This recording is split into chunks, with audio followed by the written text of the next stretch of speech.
It's Mystery School on a Friday. Question marks in the chat. Please, we got an announcement today. Oh, yes. Boy, we do. We got a big announcement coming up in a little bit, but for now, let's enjoy this DJ mix. Don't you worry your pretty little head. Don't worry. Fill you in a second. Just enjoy yourself. And no, it's not one of those announcements where we're like, all right, and that's the stream for the night, and now we're disappearing for X amount of time. It's not like that. We're still going to do the show tonight. Don't worry. It's fine. Oh, no. Full show. Terry. Oh, shit. Big Teriyaki, man. Yes. Stepping onto the players' ball. Let's go, Teriyaki. Thank you, man. Terry, dude. A big 10 right there, y'all. One of our mystery school OGs holding us down for years now. Terry, we really The appreciate one and it, man. only. Thank you so much. I forgot it's fucking Freestyle Friday.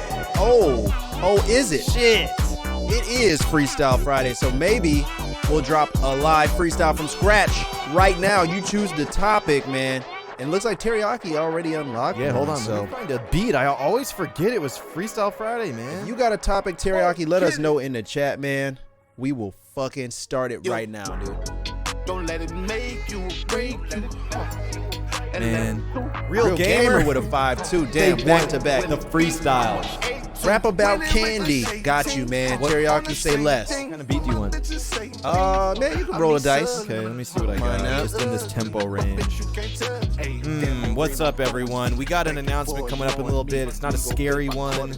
It's a good one. Oh, I got a beat called Candyman by Bauer. Okay, that'll do. That's probably the best type of beat for a beat about candy or a freestyle about candy. I don't remember what it sounds like. Oh, I remember this beat. It's 2012 again, bitch. All right, you know what it is. Teriyaki, thank you for those gifted subs, man. Freestyle Friday is underway. It's Freestyle Friday. Every 5 gifted subs get you a freestyle of your choice, cursed, presumably. Let's get it. Yes. Oh, I think this one is about candy. I got you. I'll say less, man. Yeah, this one's about candy bars. And specifically, I'm talking about the one called Mars. It looked like a dick when it's oh so hard. You seen that vein, man, and you know when it's shards of glass inside of that shit. Ain't no more nougat, it's just razor blades and slits. Yeah, don't eat that, that's gonna cut you. And if I sneeze on your Snicker bar, chew. Fuck that, I had some candy corns, threw them on the ground, and then some groundhogs scorned me.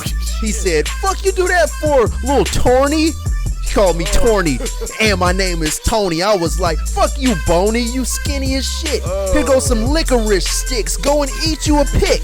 You know, you gotta get some calories, dude. I've been eating candy and Skittles since like 2002. All of my teeth fell out. I caught some cavities. I caught a rabies disease, now I'm rabid, B. All because of fucking M&Ms. It's Freestyle Put them Friday. in my denim jeans and then I trimmed. Oh, Let's God. fucking go. It's Freestyle Friday. Every 5 gifted subs, man. We owe Every another- 5 gifted subs, you get a freestyle of your choice. We owe another freestyle. Torny is Hold wild. on, I gotta find another beat. It's Torny Reed Jr. We got Torny. We got Freestyle Friday. We got a big announcement today, man. It's all happening. It's all happening at once. I'm overwhelmed. Let's fucking get it, y'all. Hold on. Helga Dog said, thank y'all so much. I got some crazy splice sounds from my production from y'all, from when y'all are working on sudden death beats. Big salute, Helga Dog. Welcome back. Glad We to love hear to help. The sudden death shitposting helped you in any small way. Thanks for Let's go. watching. All right, let me All find right, a beat. hold up. We got another topic here. It says Bill Gates, Jeff Bezos, and Elon Musk fight in an underground fighting ring. Okay. We got CEO brawl. Okay, I'm gonna play a tight beat. I don't know. Let's go. General Soul with a 5 right there. Friday, y'all. Turn it up. All right, we got the beat. It's a big CEO fight ring. Just remember, It's a bit of a different. Y'all vibe. ready? It's not what you expect, you know. I make the hits, not the public. Not the public. I tell the DJ Freestyle what Friday. to play, you see? Here we go. Play back that tape, let me hear, sir.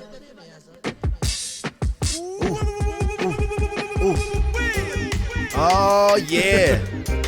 Raga, raga, raga. Raga, raga, raga. No public government. Jeff Bezos, Elon Musk, and Bill Gates fighting underground. They got a fighting ring and they crowd around. Oh, they a punch, they a kick, man. Yo, a bunch of CEOs squared up. They got a bunch of fucking square toe shoes and stuff. Damn. Always balling out, always firing kids, always getting new hiring gigs. Fuck it. I guess the bottom line must be in the red, cause Bill Gates just hit Elon in the fucking head. With a glass bottle, it shattered all over the place, and Bill Gates said, "Hit the throttle!" He fucking skirted out of there. The cops gave him a chase, and then he rubbed his little hair. He only got a few left, cause he's going bald. And then he told Elon to go and ball out, get on the court and then shoot some. Elon Musk grabbed a Tesla, then he shoots guns faster than a speeding bullet. Jeff Bezos came in, he said, "Motherfucker, I wish you would pull it." Elon Musk told him, "Fuck you." And then Bill Gates said, "Hut 2, 3, 4. You know the fucking rules. Just like the Fight Club, don't tell it to your dudes. Anybody who speaks it, they get the treatment.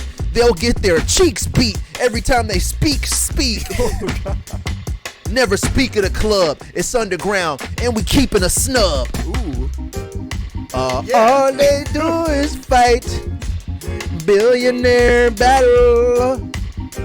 And pond the river. And pond the billionaire battle. Let's fucking go. It's Freestyle Friday. What do you want from us? Freestyle Friday. Thank you for the 5 gifted, everyone. We appreciate it.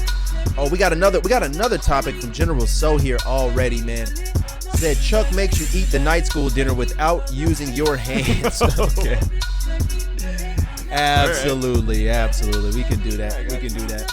Yeah. Shit. Man, it's dinner time. I'm hungry. I'm starving. Where the fuck the forks and knives at? How I'm supposed to digest all this food that you just made, Chuck? He said, "Man, bro, you gotta be a little bit braver." And then he said, "Eat it with your face, bruh. Don't even worry about how it tastes, bruh." And then I said, "Dog, you fucking crazy? They got utensils right here next to this older lady." I just grabbed the fork and knife. He slapped them out of my hands. I said, "What the fuck is wrong with that? You're supposed to be my man." He said, "Fuck that, Twan. You gotta eat it quicker. Put your hands behind your back before we get the zipper." That's a small little pistol that'll hit you in the back, and it's spiky like a thistle. It's spiky like a thumb in your back. I told him I'm not eating shit unless my thumbs is attached, because I need hands. I got a grip, I got to grab. We getting slabs of ham, how I'ma dive in? Without a knife, man. I thought you was a nice man. You popping some Zycan? That's a pill that you took. Are you fucking still shook off of that scary book you read? I'm trying to get some head. Not from him, of course, just from a person in the vicinity. It's Freestyle Friday. What do you want? Not Galumpo. Lame James with 5 gifted. Zycan not. Thank you, James. What pill is that I was trying to say? Zyrtec? Oh, Zyrtec. Maybe that's what I was trying to say. Nice. Zyrtec. Okay, I'm with it. Chat. James got a topic coming up, man. It's time. Gibberish freestyle over a Detroit type beat. I don't think we got a Detroit type beat, but I can give you a gibberish freestyle. And I can play a Detroit's filthiest type beat, or you want footwork. Oh, that's cool. We can do that. I mean, this shit's about to hit a beat switch. You can use this one. Yeah. Okay. We can do that one. It's this gibberish freestyle right now. Yo. Clibbly blop Timberlow. I'm just about to go outside and it's like Timberlow. I ran into a producer. His name's Little Timbo. He said, "Timberland's my older brother. I'm about to shoulder Southerners. I'm just trying to bumble a curve." You know the words. That's a tumbler. That's a Tumblr phrase. That's from back in the days. And if he got shot with a bullet, guarantee he got grazed. Didn't hit him, no exit wounds. And I told my little sister, "Checks this glooms. There's some glooms under there. Did you know that pom-poms wear new underwear?" Oh, who gave a fuck? Bars. I told the judge that I was about to schmuck. I'ma lock up. I locked my truck up because I just saw some tuss puffs. Who's a tuss puffer? I'm about to get the new duster. Dust off my suster. That's my sus sister. I ain't even about to quit. I got the newest clippers. Giving fades, you know the rules. Let's fucking go, y'all. Freestyle Friday, Freestyle man. Friday. Not the sus sister. It's under wraps right now, man. Guaranteed he got grades. TM. Chat, it's a pleasant Friday show here on Mystery School. We have a major announcement coming up after the DJ mix. We're still doing a full stream though. Kicks. 5 gifted kicks. Let's go. Thank you. Appreciate that, Kicks. We appreciate that. Of course, we have to shout out letters from the class. Letter in the chat if you would like us to respond to your question, comment, or concern right after the DJ mix. Yes. If you need that, let us know. Kicks, we got a topic from you, I believe, coming up next. Let's see here. Okay. Kicks, whatever you want, man. It's 2037 and we finally get counseling. Okay. Damn. You know what's about to happen, man. Fuck it. Damn. Fuck. Yo. Fuck. Yes! I'm finally getting the help I need, y'all. This is it. It's been a long road. Yo. 2 kids I had came and turned into fucking college grads, and I'm still their dad, and I'm still mad. But it's 2037. I'm about to meet up with a therapist named Mrs. Evans. She about to talk to me. She about to take me through the trauma. Apparently, I was a parent, B, and I wondered why my parents seen me as a loser. I was about to be a new bruiser on the streets bullying kids, but it was all because my older brother wouldn't share his Pez. Damn. He had a Pez dispenser. It was all his. My parents didn't make him share it. I was all pissed. It made me mad. I had to take it. I walked into school, started speaking like a Jamaican. Bomba clot. I told it to my teacher. She said, "Sir, you're gonna have to sit Jim out on the bleachers." I didn't get to participate. This bitch is hate. She's furious. She's just curious about me. Now I need help. My therapist telling me put my anger on the shelf. Anger management didn't work, and neither did the recess. They put me in timeout. I'm about to have 3 sex, pre-sex. That's sex before you even have sex. I don't even give a fuck. I'm trying to get mad checks. Damn, bro. He needed help.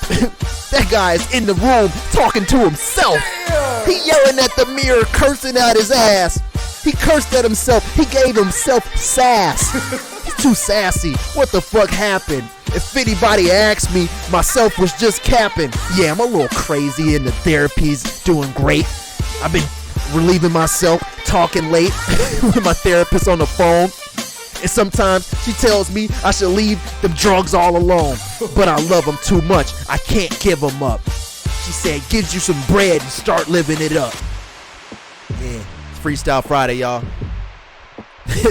we finally getting the help we needed, y'all. Oh, that was an emotional release of a freestyle. We finally getting the help we needed. We having pre-sex, y'all. That's sex before the sex, just to warm you up for the sex. Let's fucking go, man. All right. I think the queue is done of freestyles here. We got 3 sex and self-sass. Self-sassing in the chat, y'all. They self-sassing. It's Freestyle Friday, man. God. I guess we could probably get ready to close it out and start the stream before this gets any worse here. Jesus. All right. I apologize. Yeah, let's start the show. You got about 10 seconds left if you want another freestyle. Otherwise, we got a huge announcement we got to talk about, man. Yeah, man. Well, self-sass. Hashtag 3 sex. DLC package. Yo, was Fugitive Oak the one you saw on Danny Brown's stream right before? I did. I tried to get his attention and he wouldn't listen to me, but man. But now he's here in the chat, you know. He's Good, loyal good. to the Mystery School stream. That's all that matters. Yes. Left the Danny Brown stream to come to the old Mystery Brown stream. That's what we're talking about. That's Yep, right. caught him red-handed. If we see you in other chats around twitch.tv, we will take it personally. We'll come grab you and retrieve you and bring you to our stream. No problem. No worries. Don't worry. It's cool. He was just lost. He was in the wrong spot. No. We'll retrieve him from there. What stream is this?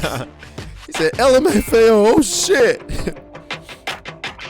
That's a porno beat. All right. Oh, yes. All right. Yes. Swollen sinuses gang. Dude, my allergies are killing me today, man. I haven't had allergies in like years. Owen lurks on 4 Color Zach stream. Hell yeah, I do. Is 4 Color Zach in the chat right now? He was. 4 Color Zach was here. Who we met at Outside Lands. He's as cool as you would imagine. Absolutely. 4 Color Very Zach, if you're handsome. still here, we love you. We love you, man. And I do lurk in your stream all the time. All right. Computer. What's good? Thank God. start the show. Let's fucking go.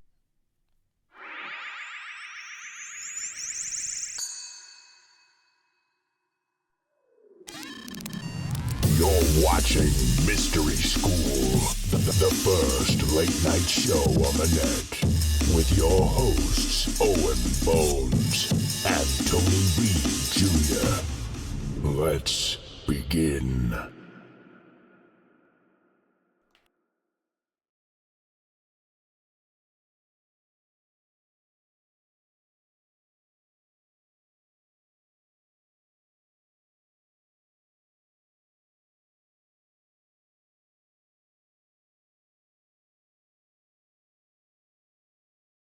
Hold on. We're leaving the stream dead silent. Oh, wait. After What is this, that? Is that an ad? That's just a booking.com ad. Oh, wait. okay. Okay. Hold All on. right. Yes, it's the Mystery Yeah. School stream. on a Friday. Yeah, well, thank you. Thank you. Oh, shit. Yes. It's fucking turned up. Yeah, we have to do manual applause now. We have to do manual stream effects because he got his router grabbed by a Comcast serviceman. He swapped it out. I guess I didn't give him what he wanted because he took the router Young from me. General So says, Tony, do the sound. You did that in front of sudden death. There you go. Well, okay. Yes. So- there it is. You know, chat, that's actually a good... It's a good one, segue yeah. in. It's a good segue into what it is we have to tell you. We weren't pump faking in the Discord right before the show tonight. We do have a major announcement about the next era of the stream. Many of you know who've been watching for at this point 6 months plus. We've been talking about moving in to the Mystery School studio, bringing the stream back in person. I would say like 75% of our all-time viewership started watching us during the COVID era, where we do the stream like this, without any irony. Like, we are not in the same room. We do this shit over the internet.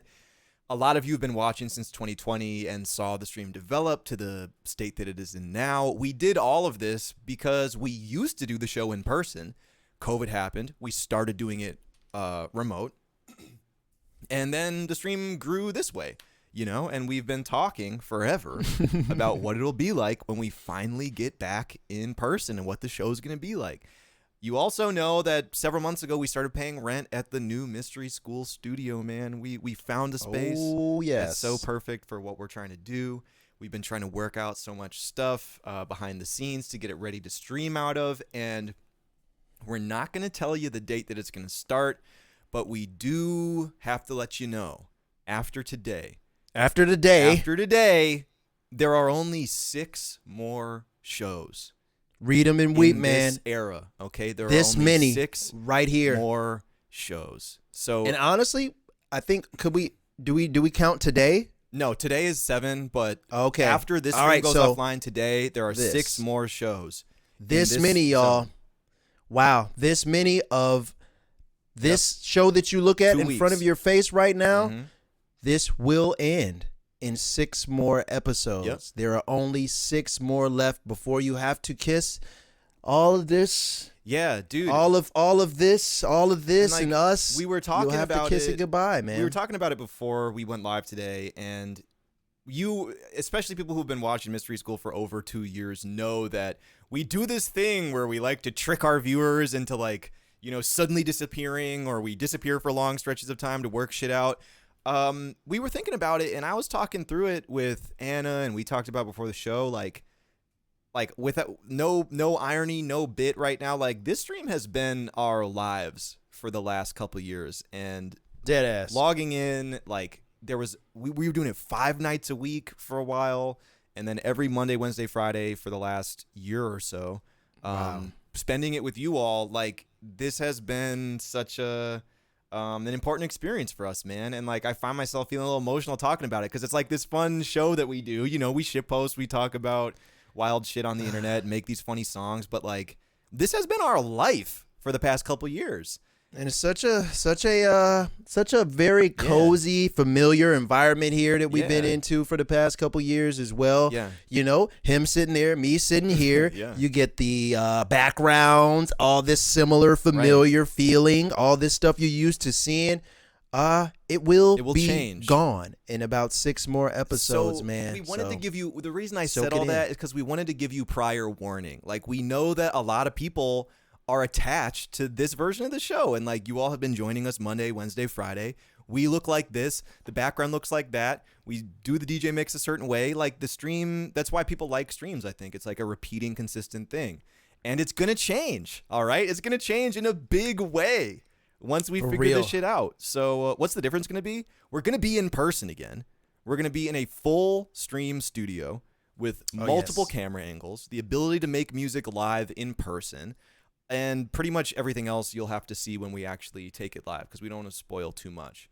But the Mystery School is not ending, okay, in case anyone misunderstood. Please Just don't think like that. This version of the show where you see us looking like this, we got 6 more episodes after today until this version of the show is over and a new era of Mystery School begins. Okay. Yes. I see a lot of people very scared. I guarantee you'll like the new version a little better. But this version is cozy. You guys have seen us here for a while now, man. So we should definitely count down the days. The days are numbered for this version of the stream, man. And we want to make sure you cherish these last days. Yeah. Let's make them fucking popping. Invite people. Talk shit. Let's get the socials popping. Make a big stink about it, man, because this has been something we've been doing for the past couple years, man. And I think this version of the stream deserves some fanfare before we shift over to the new version, man. So don't be shy. Don't gatekeep it too much. You know, don't gatekeep it too much. Fucking spread the word that this is about to turn into something completely new, man, and it's exciting. We've invested so much time and so much money out of pocket and our resources and help from friends and family and stuff building the new version of the show.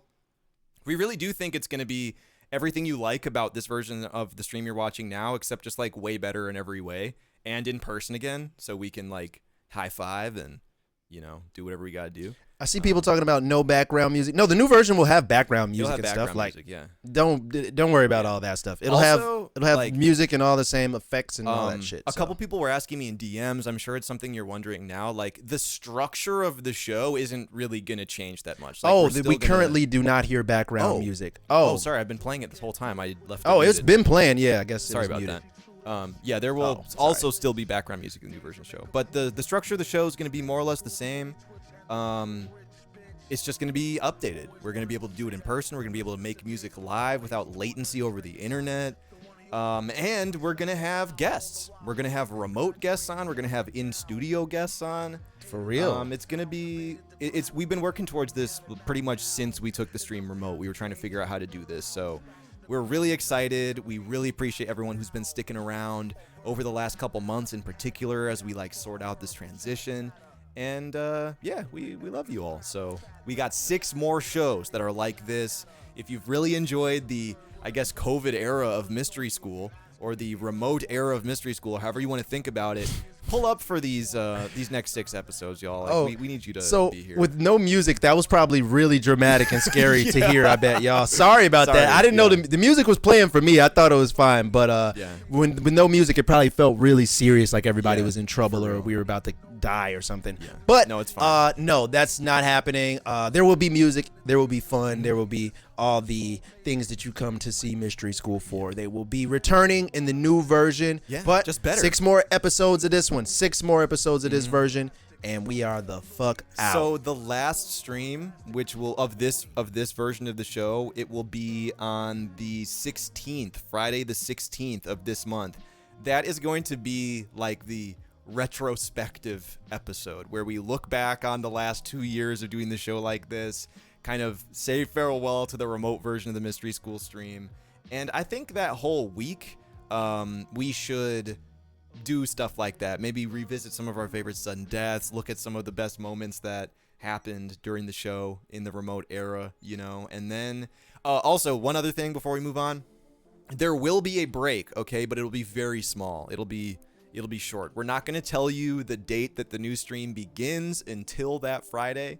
But we're not going to go away for like a month or something. Like we just need a little bit of time to make the jump and move all of our shit into the new studio, get everything set up, and make sure it's all good to go live on the day that we plan to go live. Okay. Yep. So these next few streams are actually it would be very, very, very pivotal for you to join us and be here so we can keep you updated on everything. We'll be giving out the last we'll be giving out the new start date for the new stream, confirmed, locked and loaded on the last day of these streams here. So on day six of these streams, we'll give you the release date for the next stream, and it'll be locked and loaded. We'll stay confirmed and concrete to that. We will not shift it. We won't be flip-flopping or anything like that. The date is the date, and we'll be there. So tune the fuck in, man. You guys gotta... Yo, also, you guys gotta know. Can we get some question marks? Can we get some union emotes, please? We've been telling you about this transition we're trying to make for months now. We've been working on it behind the scenes for years.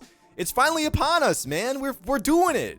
We're doing it. We're taking a huge, huge leap of faith in the new era of the show. We're really excited. It's that time, man. You know, so it's gonna be good. It's gonna be It's good. about time. It's about time, man. Yes. So that's the announcement of an announcement, y'all. Just stay tuned with us for these last final few streams of the non-IRL version. You know, before we get to step into the same room in the same studio again.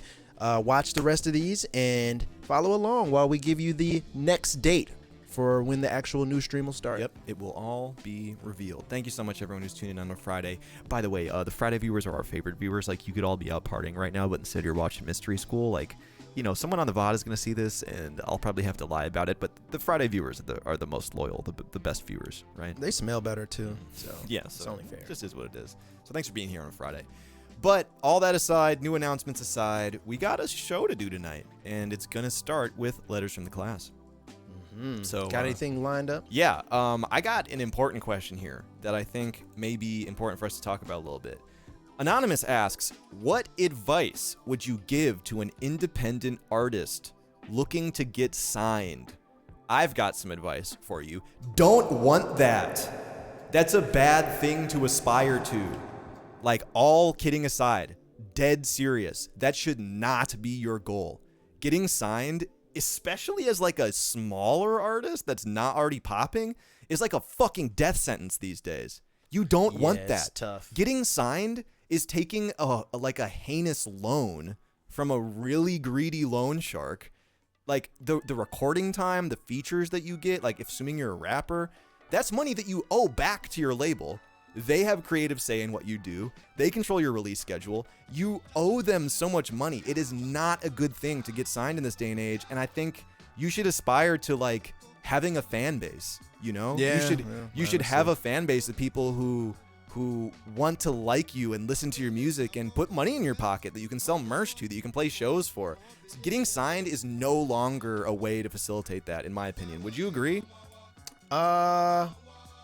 Getting signed out of the gate, no, like bad a idea. New young artist, Yeah, an independent being young new artist. out of the gate, not a good idea. You definitely want to have a crazy fan base already, so you got leverage when you do go to get signed. Because in the industry nowadays, you do have to get signed eventually. To be successful. But when you're first coming out, definitely get a ravenous, insane fan base first, and then you got leverage. So when you do go get your deal, you won't get just completely fucked, because otherwise you don't have enough leverage. And I have a lot of friends that you will never see come out, but they're signed to labels and shit, and they're just kind of stuck writing for other artists, which, I mean, they are fine with, but they wanted to be artists themselves. So it kind of just pigeonholes you when you are too new and you get signed. So obviously just create that fan base and make them go crazy, man. Get the numbers, get the views, get the analytics and shit first,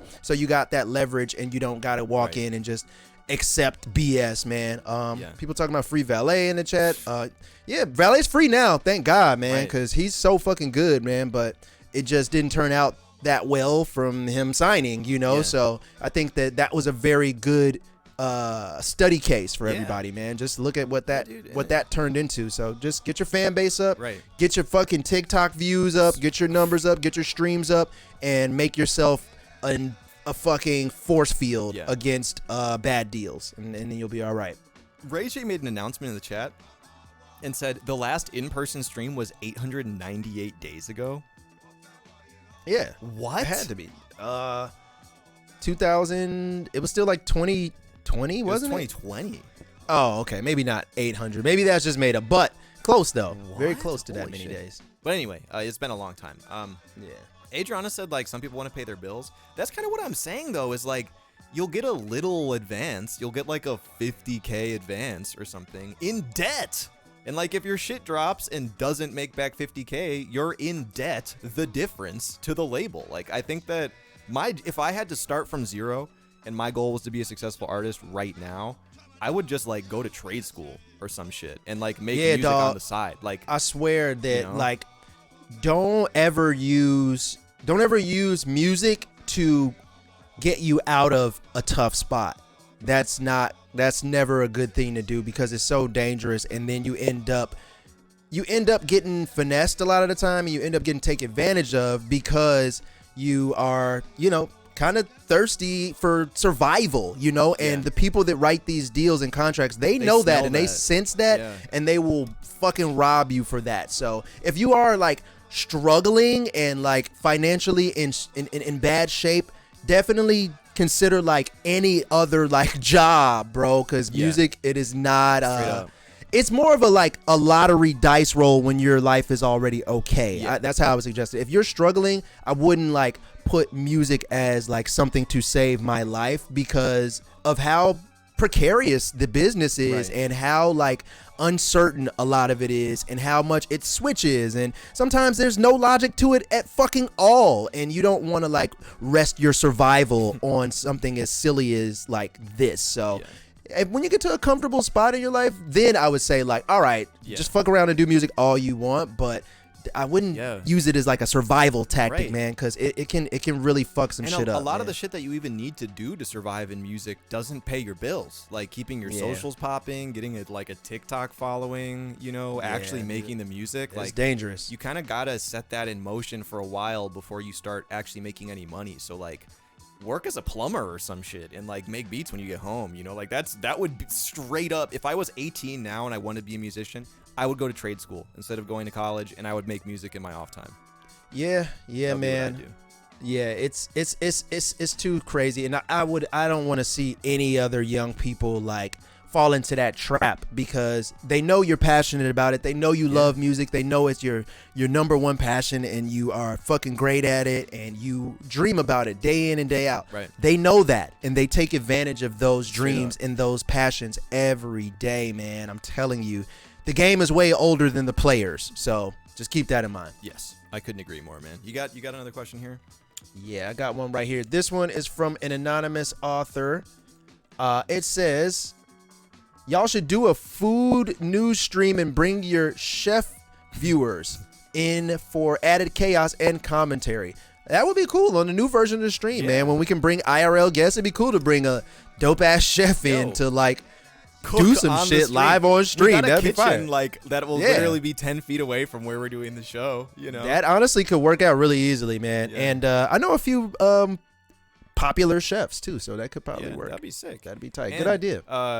We can literally take phone calls even during the next version of the show. Yeah. So I think we should bring back some like qualified call-ins, because I know we have viewers who are talented, who are professionals in their field and stuff. I think we should tap the pool of talent we have, like watching the stream too. I would love that, man. Yeah, that'd be sick.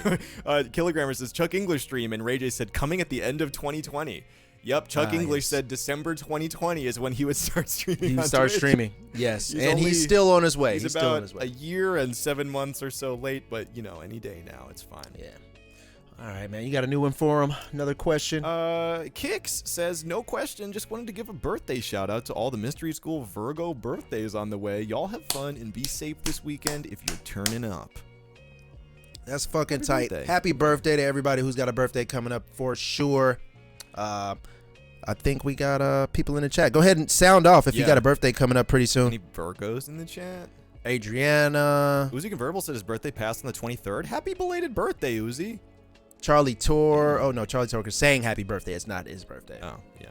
Well, yes, all our Virgo people in the chat, man. Happy birthday. We are wishing you well. Indeed. Have fun this weekend. Indeed. Let's see. Do I got another one here? Oh, that's the chef question. Hold on. Let me go back. I saw one here. I got one right here. Yeah, go for it. It says long-term prison or loss of limb. Which one? Let's just jump into it, man. I personally am going to go with loss of limb, man. I cannot go to fucking jail. Yeah, dude. And I think that the future and like the long-term prison too? Yeah, long-term prison or loss of limb. And with the advancements in technology that the future's been showing us, I could probably get a cool-ass, robotic arm or something with a little extra grip on that bitch. Yeah. I could probably punch through a brick wall or something with my new animatronic arm or kick a horse in his ass with my robot hydraulic leg or something. So I'm not that mad at that. But long-term prison, fuck no, man. I am not going there. I'm assuming long-term means what, like... Probably 10 years or more, 10 to 25 years. Shit, I feel like one of my you got how many years on what's the average lifespan now? Like 80 years or some shit in the US? Yeah. Like my limb is worth about that proportion of my body and like life saved, by not being incarcerated. So I'll probably trade a limb as well, like my left hand or like leg or something. I don't know. I'd rather do neither if I have the option, but yeah, man, I don't know. Long term, that sounds scary. Yeah, my brain is not wired for that. I will be panicking every day because I'm like, oh, I got so much shit to do. What the fuck is going on? I got too much shit to do. And it would kill me. I would not be able to make it out of there. So, limb. I would take the limb, man. I agree. What is the most useless limb? Asked Real Gamer. Good question. Also, Teriyaki, thanks for that gift sub. Useless limb. Appreciate that. Limbs are, by definition, arms and legs, right? Just those. I would say whatever arm is not your dominant one is probably because like both your legs, like you can walk around, right? Be harder to walk, but like you can do most tasks with your dominant with your hand, one hand. Yeah, most, I would say so. Yep. I would have to agree, man. That left arm. Most useless digit, however, pinky toe. Pinky toe or pinky? Pinky toe. Pinky toes are so useless, they're already getting evolved out of they're humans. like phasing out. Like they're just fading. People aren't being born with as many pinky toes anymore because we don't use them for shit. Damn. Well, that's fine. Yeah, I could get rid of that. Yeah, for real. Cool. All right, I got a question to cheer us up after that Black Mirror ass question we had right there. Teriyaki with another Black gift, Mirror. dude. Thank you so much. Hope you're doing well. What song have you been listening to on repeat as of lately? I got you. Let me repeat. I would say my most listened to song is the first song on the Mystery School radio playlist, honestly. Oh yeah, this one is fire. I do like this one. By Khadija Al Hanafi, who I discovered a couple weeks ago. Just some luxurious footwork. That's like been what I've been looking for lately. Like I can listen to this sort of music when I'm like trying to get work done. If I'm like driving. It's a little it's like a little high energy. I really like that. That's probably my most listened to song the past couple weeks. Man, I would have to say definitely last couple weeks, maybe like the past week, off the Rock Marciano Elephant Man's Bones album.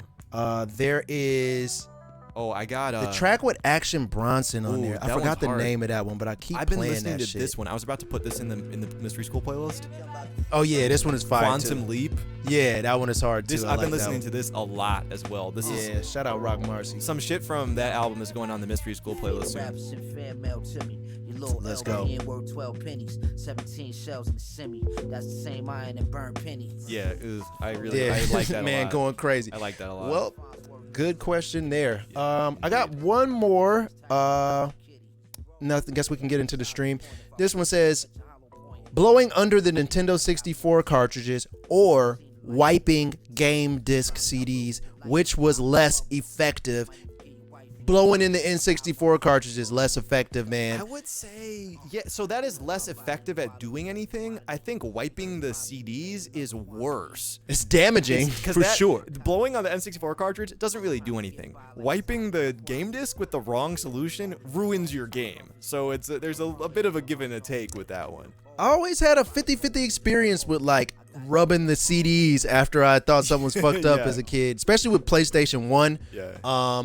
I had some games that was scratched to high hell, bro. Yes. You could literally see just billions of little scratch marks on them, and they would still work. And then sometimes it'd be one that had just one fatal scratch in the wrong place, and that bitch would go. Yeah. You ever played a game like a PS2 or something, and the CD was fucked, and it just go tick tick tick. Yep. Hate that. Hate that. And it wouldn't work anymore. So, yeah, I would wipe the CDs, yes, but I think that was more damaging than helpful. I do agree. I do agree with you on that one. All right. It's the 7th to last news segment on this era of Mystery School. Doesn't sound like much now, but 7 streams from now, you'll be like, oh, God, it's the last news segment in this era of the stream. Wow. Yep, it's coming to a close, man. But yeah, just remember, it's going to be back and better in a new version. It's going to be better. We're not dying here. Y'all getting syndicated. No, we are still very much independent, although I don't know if I can talk about that. We're not going to be like syndicated. We're not going to be like on a network or anything. We're still doing the show on Twitch. It'll just be way, way, way better, in our opinion. All right. We got one lone piece of drip news. It's a phenomenon that's becoming so popular we might need to give it its own segment. That's right. Balenciaga is showing us some more bullshit. We got the Balenciaga bottle slippers. Damn it. That's funny. I like those. Yeah. Those are funny. All right. We've talked about Balenciaga showing us some bullshit the past 5 shows in a row. They always have something that makes us go, damn, every time we pull it up, and not in a good way. Yeah. Well, these are at least very funny. They're funny. I like those. They should be $9,000, hopefully. Hopefully they're $9,000. Yeah, and that's a creative idea that I haven't seen yet. The garbage bag, leather Balenciaga bag, was not that impressed by that because I'm like, dude, that's a fucking bag. Yeah. The Balenciaga shoestring earrings, wasn't that impressed by that because I'm like, bitch, I could do that. It's just shoestring earrings. I've seen people with gauges do that, and that was not very impressive. But these bottle slippers are at least a novel, new idea that I haven't seen before. So shout out to Balenciaga for that. I would also say that this one is more revealing of Balenciaga's philosophy. Is that Justin Bieber? It's Bebob. Blooped up off the Beeb juice. Wow, that shocked me for a second. I lost my train of thought. What I was going to say is this whole shoot, the fact that it's fucking Justin Bieber or Young Lean, who is this? Who am I looking at? Doesn't Young matter. Bleen. Young Bleeber. Yep, it's one of the two or both. And they're wearing socks with the shit. It's so on the nose that this is meant to elicit this sort of reaction from people seeing it, I feel like some of the other Balenciaga shit, it gets plausible deniability of what? You respond with anger first. You go through the stages of grief when you see the Balenciaga shit. This, you can see that they're, what they're up to here, that they're fucking with us.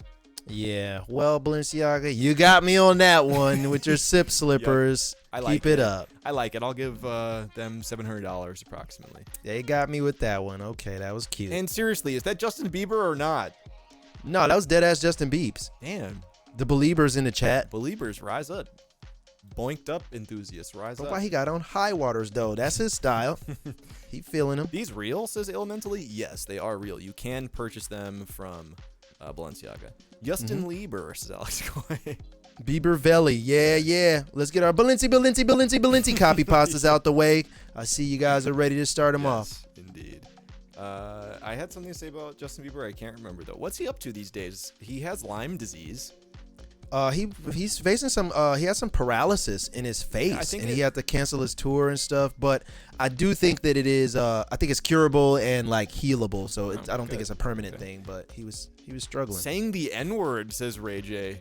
Oh, no, not anymore. Hopefully that's a God. phase that he grew out of, man. He doesn't do that anymore. Also, just to clear Ray J's name, if it was in doubt in the chat or people were unwilling to accept the passage of time, 898 days ago was March 18th, 2020. Oh. Which would have been the last in-person fucking stream. Oh. Wow. Holy Damn. shit. 898 days ago. Wow. The math is mathing. Wow. The math has math. I don't even count to 898 most of the time. No. Like, fuck, that's a big number. Oh my God. Damn, it's about to be lit, man. We about to be in the same room after 900 days pretty much, man. Yeah. What the fuck? Man, okay, that's crazy Flex? to see. I wonder how many streams we did in that time. Probably several hundred, I think, of those days. Had to be several hundred, man. Because like several hundred. I think last year we were over 1,000 hours streamed on Mystery School, and that's 1,000 hours of the Mystery School show. So I think hundreds of those days had to have been spent doing this. Several hundred, says Jerry Cho. Yeah, I think so, man. I'm proud of that, and I think we got several hundred more to go. Yeah.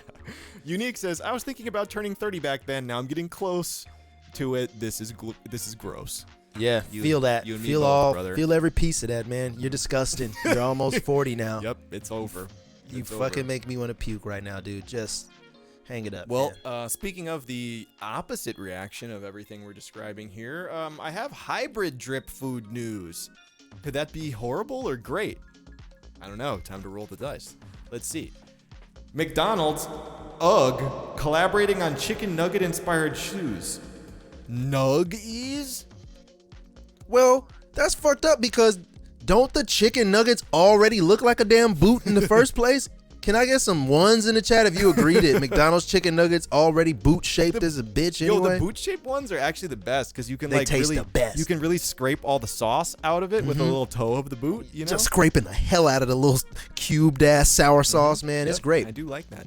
I like the name Nuggies as well. Can we get some Nugget Man emotes? RIP too. Well, I wish they would just make nuggets that are inspired by the boots, you know, like make a very perfect UGG boot nugget too to go along with the boot shape. An Ugget? Yeah, basically. I mean, I can't tell. Is this the chicken nugget inspired UGG? Because this just looks like a regular UGG to me. Yeah, it looks like a UGG with, you know, when a person will wear their Uggs in the snow and salt, Yeah. and then they bring them back home and they get all like ashy and weird. Dude, That's that UGG right there. I remember so many girls at my high school would wear Uggs like year round through torrential downpours, ice Boy, and sleet, and they would be in school. Smelled like fucking like Swamp No, Thing's butthole, bro. They would smell terrible, and they look like wearing dead animals on your feet. And they're like, The but they're so mildew cozy. alone. The mildew alone added 3 pounds to each one of those UGG boots, man. So this is the look of it, I guess. She just slamming her foot into a fucking cup of ranch. Like, you're disgusted, man. Disgusting. Combining the unmistakable look of our world famous fried chicken and signature KFC bucket.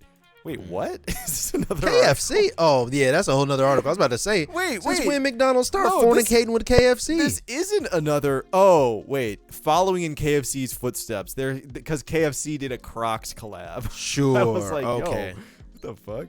McDonald's and KFC are mortal enemies. They would never collab.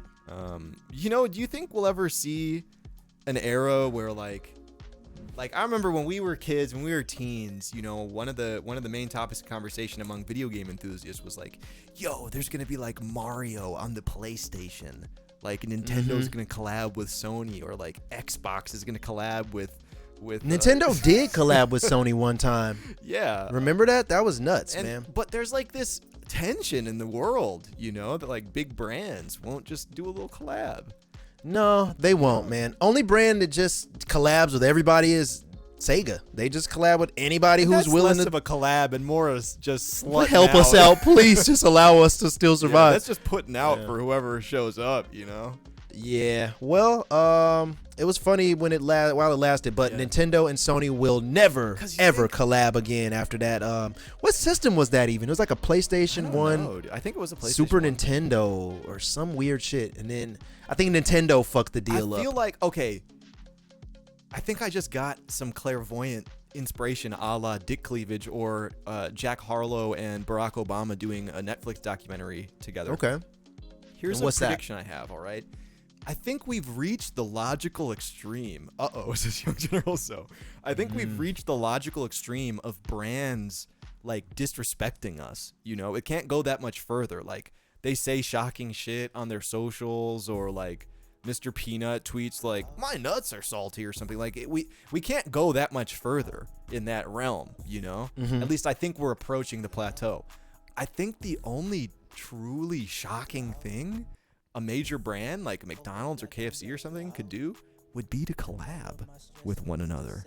Yeah, and honestly, it's probably coming because I never thought it would happen in the fashion world, and it happened. Like, I was a child dreaming and talking about things like, damn, I wonder what would happen if like Gucci and fucking Louis Vuitton collab, or Gucci and Balenciaga collab. Like, they fucking collab now. That was a never supposed to happen type of thing. Those brands were always like, I'm the biggest fucking brand ever. I'll never collab with these assholes, and they're big as well, so we never need to. We hate each other too. And we hate each other. And now all the like clothing brands have collabs. So I would not be shocked if in the next couple years, you know, game systems didn't collab with each other. Tell me that wouldn't fuck everyone up, and everyone wouldn't be shocked if like McDonald's and KFC did like a joint tweet where they were like, you know, the McDonald's chicken sandwich, but now it's got a piece of KFC chicken in between, or some wild shit like that. You know what's everyone gets so mad. The worst part about all of that is like the brands were so lame and so like old school and mean that they could have done this a long time ago to give everybody a good time and have fun and make a ton of money on top of it. But they were so like standoffish with each other and like old school mean that they wouldn't do this. But nowadays it's almost inevitable. Like, and it shows us that this shit could have happened so long ago, but they just chose not to give us things that we like. Yeah, for sure. Yo, Love Quenma, thank you so much for that raid. Hope you had a great let's stream. go. We appreciate the raids. I think this is the third one. Thank you, dude. Let's go. Appreciate that. Thank you very much. I think they're running out of options. I think it's like in a sci-fi movie or some shit where like there's warring factions on Earth and they're all running out of resources, so they decide to form a one world government instead. I think that's what's gonna happen with like McDonald's and Popeyes and Burger King. They're like, let's all just make the most filthy food ever. Yeah, y'all saw that multiverses game. I think that's a very clear indication as to where we're headed. Fortnite, Goku and Selena Gomez are fucking doing Kamehamehas at each other. At Rick Sanchez. At Rick Sanchez's Pickle Rick Mansion. We got fucking LeBron James punching the fuck out of the Powerpuff Girls on the multiverses game. So I think that these collabs are inevitable. They're going to happen. They're gonna happen. I think it's gonna happen, man. So that's my my shocking clairvoyant prediction for the day. So let everyone stay abreast on that. Let me know if you see any news on that front. All right. We got to move on to some more food news. This food news is business food news, like we're talking about. Also from the depths of LinkedIn, I'm really enjoying these. Well, enjoying is a strong word, but I'm getting. You're perceiving them. I'm perceiving these LinkedIn posts that people have been submitting in the stream news section of the Discord. This one is potential little food hack here for you. I'm traveling for work, and instead of eating a fancy dinner out, I've decided to cook a cheaper meal in the hotel room. All right. So what do you think the options are here? You know, like how this can't be that bad. You know, like what can you cook in the hotel room?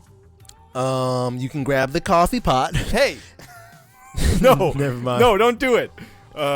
Even though the hotel room didn't have a kitchen, I managed to use the coffee machine to cook chicken with butter and garlic. I thought he was about to cook the crab legs like that one guy did and had the hotel room smelling like bussy. Yep. Same method, different cuisine, however. Even though the hotel room didn't have a kitchen, I used the coffee machine to cook chicken. Although my company allows me to expense dinner while traveling, I want to save money because I know that every dollar counts on the P&L. This dude is out here cooking fucking coffee pot garlic chicken rather than expensing $20 to his company. Wow, he really bootlicking a fucking corporation right now, and I'm sad for him. Yeah, man. Hashtag promotion, hashtag work, hashtag money, hashtag hotel, hashtag coffee, hashtag promotion, hashtag career advice, by the way. But honestly, though, if you're trying to save $20 on your company card for dinner and you end up scalding your fucking hotel room with garlic chicken fumes from the coffee pot, that could cost upwards to $300 on your fucking security deposit for the hotel. So which is more important to you, bro? Dude, I would just spend the $20. The LinkedIn capitalism brain is really something to behold. Like there's this sense of completely unironic devotion to the rise and grind culture on LinkedIn that is just fucking fascinating, you know? Damn, this dude is like, not only will I engage the grind set by cooking chicken in my hotel coffee pot, I need to post this to my network of similarly minded professionals that I'm So we got 12 other local GMs around the country cooking coffee pot chicken in the Ramada Inn hotel rooms. I think this trend may catch on. And yeah, dude, hashtag coffee, hashtag career advice, hashtag work. Am I right? Yeah. I mean, if I was down bad enough, or we were in like a Resident Evil type of situation, then I would cook that coffee pot chicken too. Damn, man, the chicken fumes, the raw chicken fumes. Can you reliably cook meat in a coffee pot? I feel like we've seen several people do this on the show. I don't know, man. And chicken is a very, very like serious meat to cook, because you can't like undercook chicken. You'll fucking get sick. So let me just do a quick Google search here for cooking chicken in a coffee pot. Someone is gonna get salmonella from trying to get their caffeine fix. Yeah, he probably didn't wash that out either. So oh, definitely. The next poor fucker that's trying to get his decaf gonna get sick. So the top hit, if you Google cooking chicken in a coffee pot, is an article that's titled, "Man says he cooked chicken in coffee maker to save money." Oh. So this dude eating beans this man here, except he's cooking chicken in a coffee pot. Well, this dude eating coffee chicken, so even worse, man. Oh, there's even residue on that shit. All right. Young General So says, "Hey, yo, you ever cook chicken in a coffee pot?" Imagine the cross-contamination, though. Like, you got that wet raw chicken grease and film all over your fingers as you grabbing the coffee pot handle and going to lock your door at the door handle so the hotel security don't kick down the door because you're burning shit. Yeah, there's and you get like 50,000 previously roasted coffee films in your chicken garlic butter roast. I guarantee that chicken tastes crazy, and it probably gives you a burst of energy too, with the caffeine residue. Definitely. Coffee, an innocent beverage, says Mercenary Gary. Yeah, I don't know. Overwhelming the coffee pot indeed, man. Mm-hmm. Gotta flop out of the pot all wet and bloody. Like, imagine pouring your chicken out of a fucking coffee jar onto your paper plate. Or he probably didn't even got a paper plate in the hotel room. It's probably like that same little the coaster that they put on top of your glass cups in hotel rooms. Yeah, he's using whatever he's got. That little paper ring they put on top of the glass cups in hotels. He probably flipped that over and was like, plop the chicken on it. Oh God! Or he just kind of pours it, angles it into his mouth, and like drops it back in after each bite. Oh, get a little bit of that juice dribbling down his chin too. Yeah. Oh, he deserves jail, man. Honestly, I don't think he should be free. Bro, just expense the $20 Uber Eats order to your company, man. It's really not that serious. Or steal, like, man, hotels got tons of shit to steal. Yo, that would be I think that's the next type of LinkedIn post that we're going to see is like, my company's profit and loss means everything. It's the difference between firing 5 of my closest childhood friends or another year in the black, which is why I started something I like to call ethical theft. Yeah. He goes around to different hotel rooms, stock rooms and shit, stealing towels, napkins, and pillows and pillowcases and racking up for years to come. Gary Vee is one TikTok away from encouraging us all to just steal to save money. Yo, fuck it, man. You heard the man. You guys need some money. You need to get some extra cash. Rise and grind and steal from the hotel. It's not stealing if they don't catch you, bro. Hell yeah. Yeah. Shout out Gary Vee. Come on this stream. We know that you're watching. Just assume everything in a hotel has been nutted on. I do kind of assume that. The thing that upsets me the most at hotels are block that out. The like felt or like fabric backboard to a bed. You know that shit's just getting gripped on and squirted on, and they're not cleaning it. Nah, the back shots that those headboards have seen is just, man, the list goes on, man. Way more scared of that than like the basic surfaces in a hotel, because you know they have to like at least somewhat disinfect like the faucet and the floor in the bathroom. But the backshot assist headboard that's like a felt material is never being cleaned. Oh, and I hate those like the hotel beds that have that long strip of knot blanket. There's like this like decorative like kind of it's like a fabric type of blanket that goes over the blanket. I'm like, I know y'all don't wash this thing, man. I don't like that.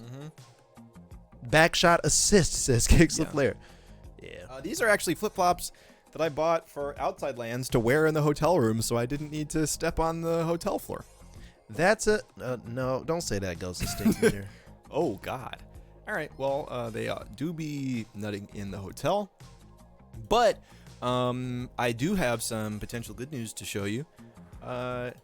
Young Thug says, I'm talking with my roommate and we're wondering if you could swim 100 miles from the middle of the ocean back to shore at Michael Phelps. Michael Phelps said, yeah, I think I could make it. Yeah, thank you, Phelps. Our favorite weed smoking Olympian has confirmed that he could do it. Yo, he really fell off after getting caught smoking weed. Yeah, right? That's what happened to him? Yeah, but like that's pretty astonishing. But what is really confusing here is how the fuck is Young Thug tweeting so much in jail like this? I know he got a phone, but like, don't they got like parental filters or something? Or don't the cops got like some type of like parental guidance passwords on their devices so they can't have fun with them? Yeah, I thought the only way you could tweet is if the prison warden didn't know that you have a phone, you know? Like, Young Thug is a very notable, famous person. Like, if he's tweeting, they're like, oh, he's tweeting. It pops up on TMZ. Yeah. Like, that shit is on TV if he tweets right now. Yeah. How is that happening? When I first saw him start tweeting, I thought that he was just like asking a family member or like social media manager or something to tweet for him. What app is he tweeting from? That's a great question. Twitter for iPhone. Nah, there's definitely it's a lot of people in jail with phones on them. Right, yeah. And they do a lot of shit. They FaceTime, they tweet, they do TikTok dances, they do fucking Instagram lives. Like, I've seen jail people cook a whole like Benihana's hibachi in jail live on Instagram. So anything's possible, but Young Thug is really famous, so I'm like, how is he doing this, man? Interesting. Well, either way, we'll see as the tweets keep coming, and shout out Michael Phelps for responding, I guess. What has he been up to? Like, all I remember is he was the most lauded Olympian ever. He hit a bong once. He hit a bong.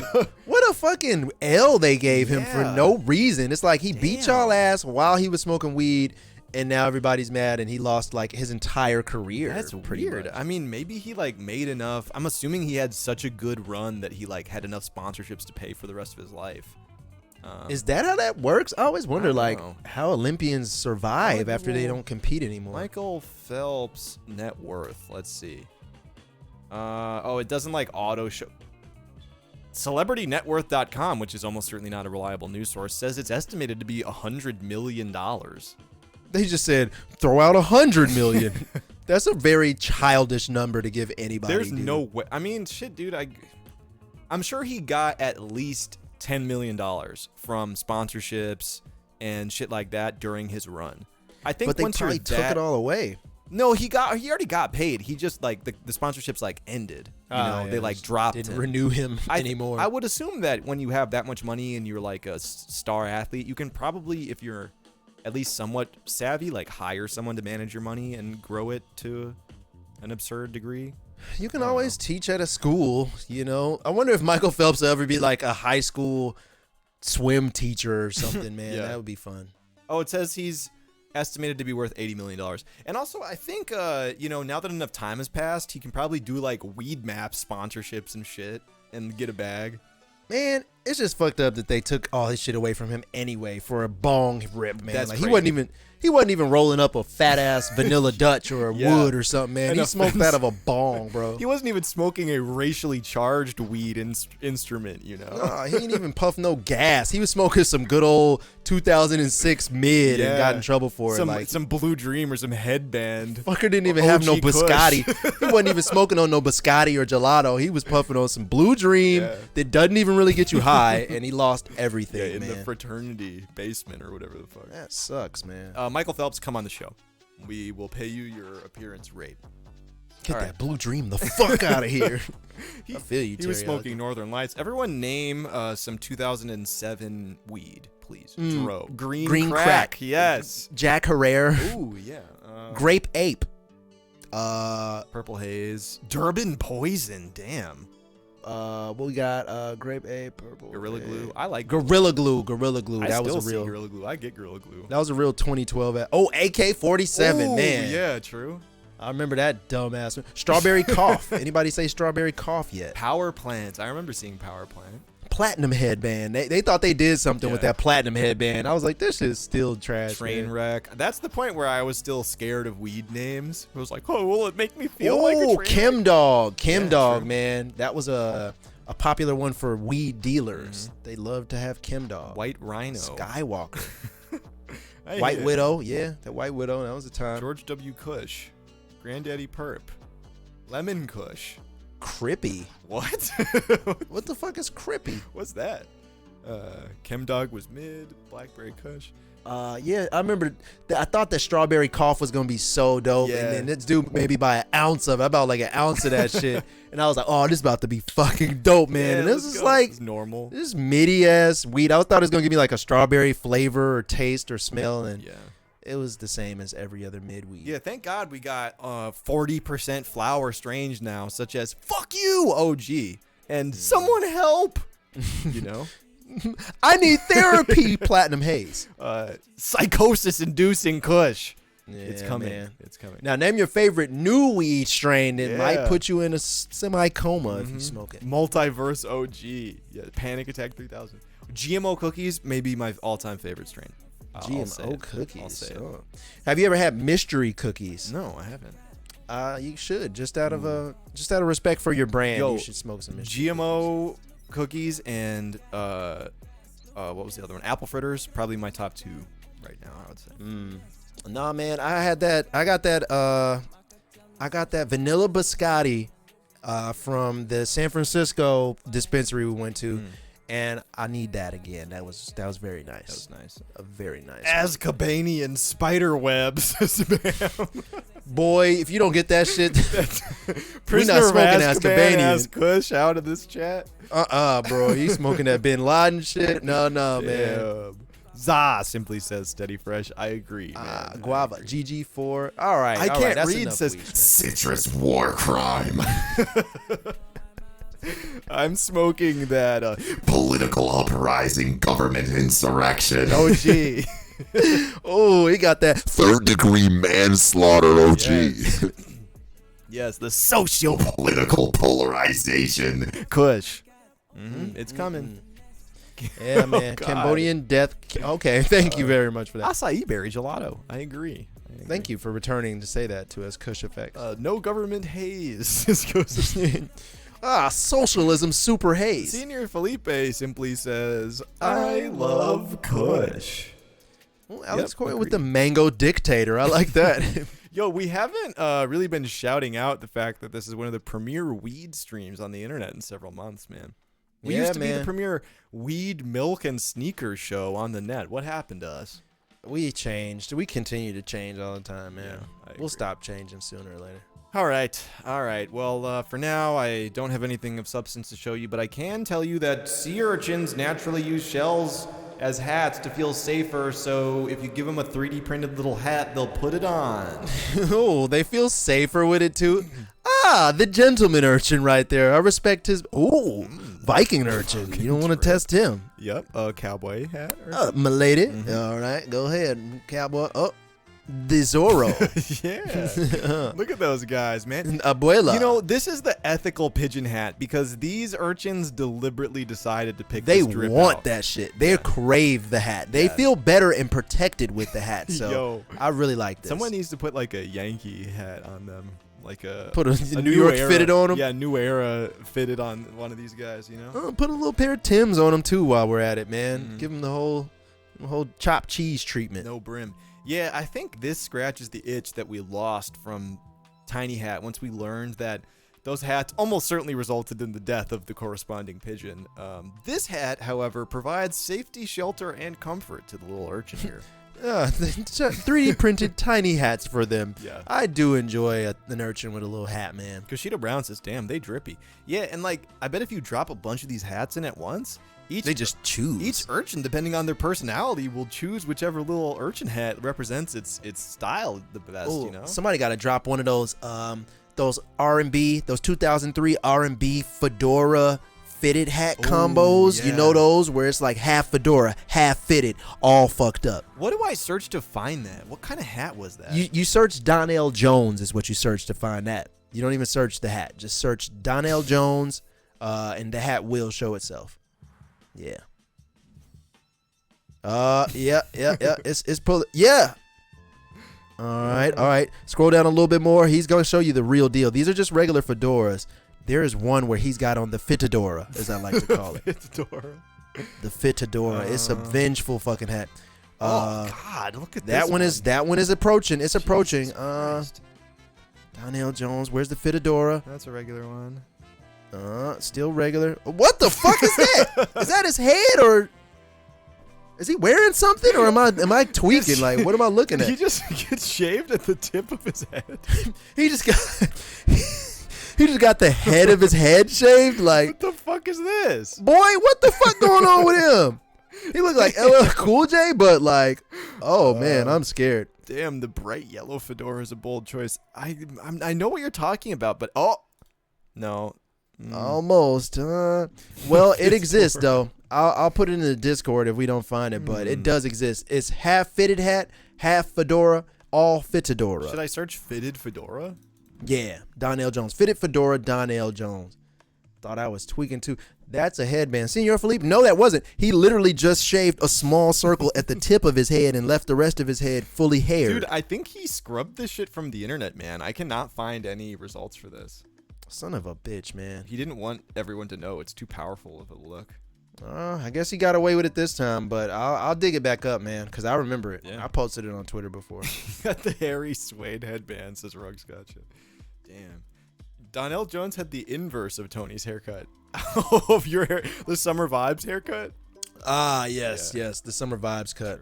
Are any mystery school detectives posting in the Discord right now? Oh! Wait, is it this? Have we gotten some Ray J some posted response? this. That's close. God damn, Common. You looking like, man, he looking like a John Wick victim or villain here. I think that what do you classify this style of fashion as? Like, how do you describe this? Because this is like a canon of fashion, okay, you know? Let me give you the all-encompassing view of what this style enlighten was. us, Okay, please. in a year called 2001, there was an era of mainly hip hop and hip hop adjacent artists that seemed to have an affinity for this very Squire Boy cab driver meets paperboy delivery man look from the 1920s. Is it like a neo soul thing? I associate this. It was with very neo neo soul. soul. Yeah, it was a very neo soul look. It often came with a cabbie weird fedora hat like this. Paperboy shit. Small tiny vest, Yeah. button up shirt, tie under that, Yeah. tight ass jeans, and then some very very pointy hard bottom shoes, man. Yes. And that was the look. And honestly, these guys were some of the top rappers in the entire world Yeah. at that time. Remember a guy named Pharaoh Monch? He would come around with very, very similar to like cowboy boots almost, and a leather jacket with tassels Was he the and one shit. who did "Get the Fuck Up"? Yeah, exactly. So get the fuck up. That shit was Yeah. hard. That didn't match this outfit. Exactly. Neither did Common's music. Common was talking about fucking bitches and like beating people up at this time, and he was wearing this outfit here. Pharaoh Monch, the same story. He was a very aggressive rapper, but you see him and he click-clacks in like Woody from Toy Story, and I'm just very confused as to how it all happened. Oh, there it is. There it is, right there. Pix LaFleur is the It's one who the found Fedora. this. Holy shit, I've never seen this before. Look at the mirror image. The mirror image shows you there is no back to this fedora. Holy that bitch is flatter than a railroad right now, man. Whoa. It's so flat back there. Bro, I think... You're not supposed to be wearing that type of thing, What man. is it that, like, fashion goes out of style for, like, 20 years and then gets revived or something? I think this is that- about to come Dude, back. that's why I was asking, is because I think this shit. style, I think we're 3 to 5 years away from this coming around again, dude. That's why I was asking how to even describe this. Bro, I am a believer on recycling of fashion and, you know, the cyclical years that fashion takes. it ain't coming back. I think that it never left because there's a certain demographic of like 50 and 40 plus year old black guys already to still dress like that. So it didn't have a chance to die yet. Also, just like dick cleavage, I'm not saying I want this to come back. I ascribe to a more like a virology standpoint for fashion. You're right. It didn't die. It's dormant in a small group of the population. And like one inciting incident is all it needs for that virus to bite the next host. It's like when a terribly dangerous like virus or disease is in a very remote rainforest jungle community that hasn't spread out yet. Cutting through the bush, adventuring, and he's like, a snake bit me. And then he goes back to Britain or some shit. And like, we are one B-list rapper away from wearing the fitted fedora on a major meme for this shit to take hold again. Oh no, Owen, you were already right, because it's too late. I've seen Tyler the Creator rock this type of thing already. Like, he went through a phase of that already. I don't know if he's still doing it. Tyler rocked that kind of stuff for a little bit. ASAP Nast was doing that. Like, they were very like, cab driver 70s vest guy for a little bit. They did that. I don't know if that's still the thing. All I'm saying is the Neo Soul Paperboy drip is just lying dormant, waiting for one ice sheet to melt to let this contagion back out into society, dude. That's my prediction. It can happen. It can happen, man. It could definitely happen. I'm scared of that future, and I hope that disease stays dormant. Do not release that. Don't release the Kraken on that I one, bet man. someone like Pharrell will be the harbinger to kick it all off. Pharrell, 5 years from now, dude, he's going to make an IG post like, remembering better days, and it'll be wearing this fit, and then everyone will start doing it again.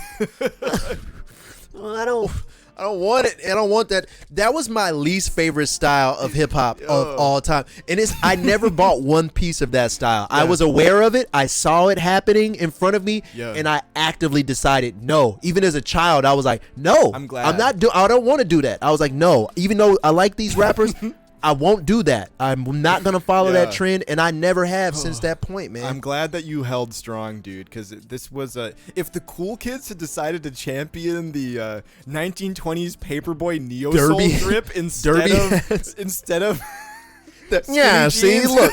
They look like fucking Westworld villains, dude, man. That would be like going back in time. If the cool kids stepped out wearing this instead of what you guys are wearing at the time, imagine how different the global timeline would be right now, dude. Imagine how different fashion would be at this moment in time. Mariani was instead like a vest with like a knitted, an embroidered insole or something. All types of tweed pants and fucking plaid patterns and stuff. Oh, man, dude. It could have happened. It could have happened, but luckily, the timeline shifted, and we did not fall into that version. Thank God. Stay on the lookout for the Neo Soul Paperboy drip, everyone. It's lying dormant right now, but that contagion could spread at a moment's notice, and we all need to stay aware of this shifting political situation. Instead of black mags, we would have got that. Those that bike with the really big wheel in the front and those two wheels in the back that they used to fucking ride. We would have got that. It wouldn't have been black mags. It would have been the old double cycle. The old stick and hoop cycle. You would have. Wait, hold on. I think I can get a picture of it here. No, it wouldn't have been no black mags. Oh shit! Yeah, I found one. Here we go. Let me find this image. You've been talking about the pedal down the local foothill embankment. Pedal to town square. Pedal to town square. The British are coming. Hear ye, hear ye. Oh, the old Nikola Tesla fucking bike there, man. The old Thomas Edison 5s. Pedal down the local embankment, everyone. Pedal to Piccadilly. Holy shit. Oh, yeah. Dude, thank God that timeline was not fully shifted into. The world would be very different right now. Yeah, we could have went there, y'all. Thank God that, we weren't forced into that one. Last thing, Charlie Torque posted this photo. Oh, the Farnsworth Bentley era. That was real, man. I think even Kanye almost fell into it, but he just barely dodged it. Yeah, he barely Kanye escaped it. Did have a couple he almost bow ties fell into on, there, didn't he? He almost fell into that trap, but he just was like, "Ugh." He shook it off at the last second. His immune system kicked in and fought it off. And he was like, no, I can't do this. Yo, Daddy Splash says steampunk trap is coming. Dude, you know who's going to champion that shit? Fucking God. Will I Am is going to have another research. Borderlands trap coming back, man. No, please. I guess, dude, we do have to stay watchful of like the sorts of genres of music that are considered ugly and cringe and shit that haven't been strip mined by pop culture yet. And I think like electro swing and like steampunk and other cringe ass anime convention shit is one of the last frontiers. Zoot Suit Riot type shit. Yeah. Oh God, yeah. I guess that hasn't been fondled on by hip hop yet. And hip hop cannibalizes every type of trend in fashion, so it's only a matter of time before they get to their steampunk anime convention looks, man. I'm really looking forward to steampunk Farnsworth Bentley Will I Am stepping out with a hot I hate new when we go into electro-swing fucking banger. loser nerd era, though, man. I hate those eras, man. Yo, I never where can are get we into on that, dude. man. I don't mean to alarm you or any of our viewers, but I think on the timeline of like cool shit to real nerd shit being popular, I think we're swinging back into real nerd shit, bro. New Game of Thrones came out. Lord of the Rings came out. We're starting to talk about this style making a comeback, dude. I think we're about to swing away from like the cool guys. So trap, like really cool looking dudes, you know? Real like aggressive looking shit. Yeah. Yeah, it's going to change. The more RICO charges that the top rappers keep catching, they'll disappear, and then I guess the game will be wide open for the zoot suit steampunk fashions to just sweep in, man. Yeah, true. And you know, I think Jid had. So we talked about Jid on the stream the other day. I mentioned that I think his new album is really, really good. Some music from it is awesome. It's been on repeat. I mentioned him as an example of like music with more substance becoming more popular. That Dreamville, as a label, and Jid's new album are performing really well, like commercially on top of critically. Fantano really liked the new Jid album, for instance.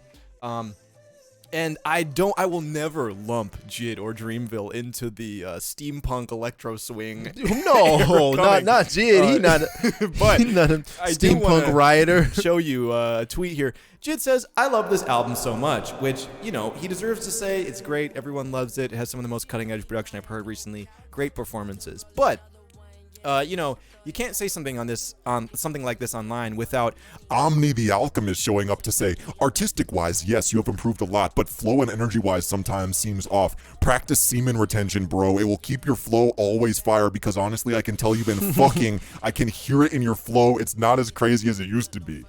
Oh my God. He said, I can hear you've been fucking. I can hear how much semen you have lost in the past 10 months in your flow. I can hear the level. I can hear the weightlessness of your balls right now in every bar you spit. Yo, this shit, man. I love to see interactions like this online. Jid, I'm sorry that someone said this to you. Artists cannot say shit online without someone telling them to practice semen retention in this day and age. But I'll be damned if it's not hilarious to watch shit like this go down in real time. That is hilarious. And Omni the Alchemist, you are fucking funny, dude. Like, I'll give you that. You came at a perfect time. Yes. You're in first place under this very prolific tweet. I think you deserve the win of the day. Alex Coy said, "Bro, the semen surveyor." Damn. The nut narc. See the fucking he's the cum cops. The cum corporal. If this is a joke, if this dude is trolling, this is a great joke, dude. I really, really like this joke. I think he's really If good you're at serious, even funnier, because I'm sure he got torn to fucking shreds in the comments underneath this. Yeah, the retention rangers is markup. They come watching? Yeah. Damn. They definitely be watching cum. This man really got a fuzzy blue Yeti pop filter for a hat. Yes. Yeah, dude, practice semen retention. Your flow gets harder, man. The bus battalion, says Charlie Torque. Very true. Bus baron. I can hear it in your flow. You've been fucking, dog. Damn, man. I mean, I can hear it in you guys. I can see it in you guys' chat comments right now that y'all been fucking. You guys should practice a little retention. No? Wow. Hey, French says, dude really said drop bars, not loads. Yep. Man, spot on, dude. Oh, God. Spot on. All right. All I have for you next is the cum constables is illegal. The ball balancer. Please keep these coming. No pun intended. The jizz judge. The jizz judge. What if I don't have semen to retain? What hope is there for me? You better get some in this economy. Shit, retain some, you know? Grow some. Yeah. Sit under a UV lamp for 3 hours a night and grow your own semen organically. Create a homunculus of some kind and, you know, go from there. All right. I have some... All right. We read all sorts of cringe shit here on the stream, all right? That's our bread and butter on Mystery School, you know? Let's be real. Technically, yeah. This next one is the first time in a while I felt I have to give a cringe trigger warning. Not only is this so... just all around terrible, so thoroughly horrible. It's a little offensive, I'm not gonna lie, you know? So let's just get into it. If you're triggered by cringe easily, I suggest you mute the stream and walk outside.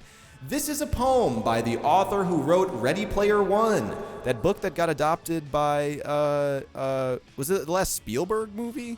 It was like Ready Player One? Huge budget movie that was totally mid. It was not very good. Yeah, I saw it. It was mid. It's pretty and yeah, Ready Player One was I think it was Spielberg. But anyway, it was like a huge expense, and then no one really remembers it or talks about it because it was visually interesting, cool concept. Didn't really have that much of a soul. I didn't think it was bad. I just think it was like truly mid, whereas all of his other movies were legendary major motion pictures, you know.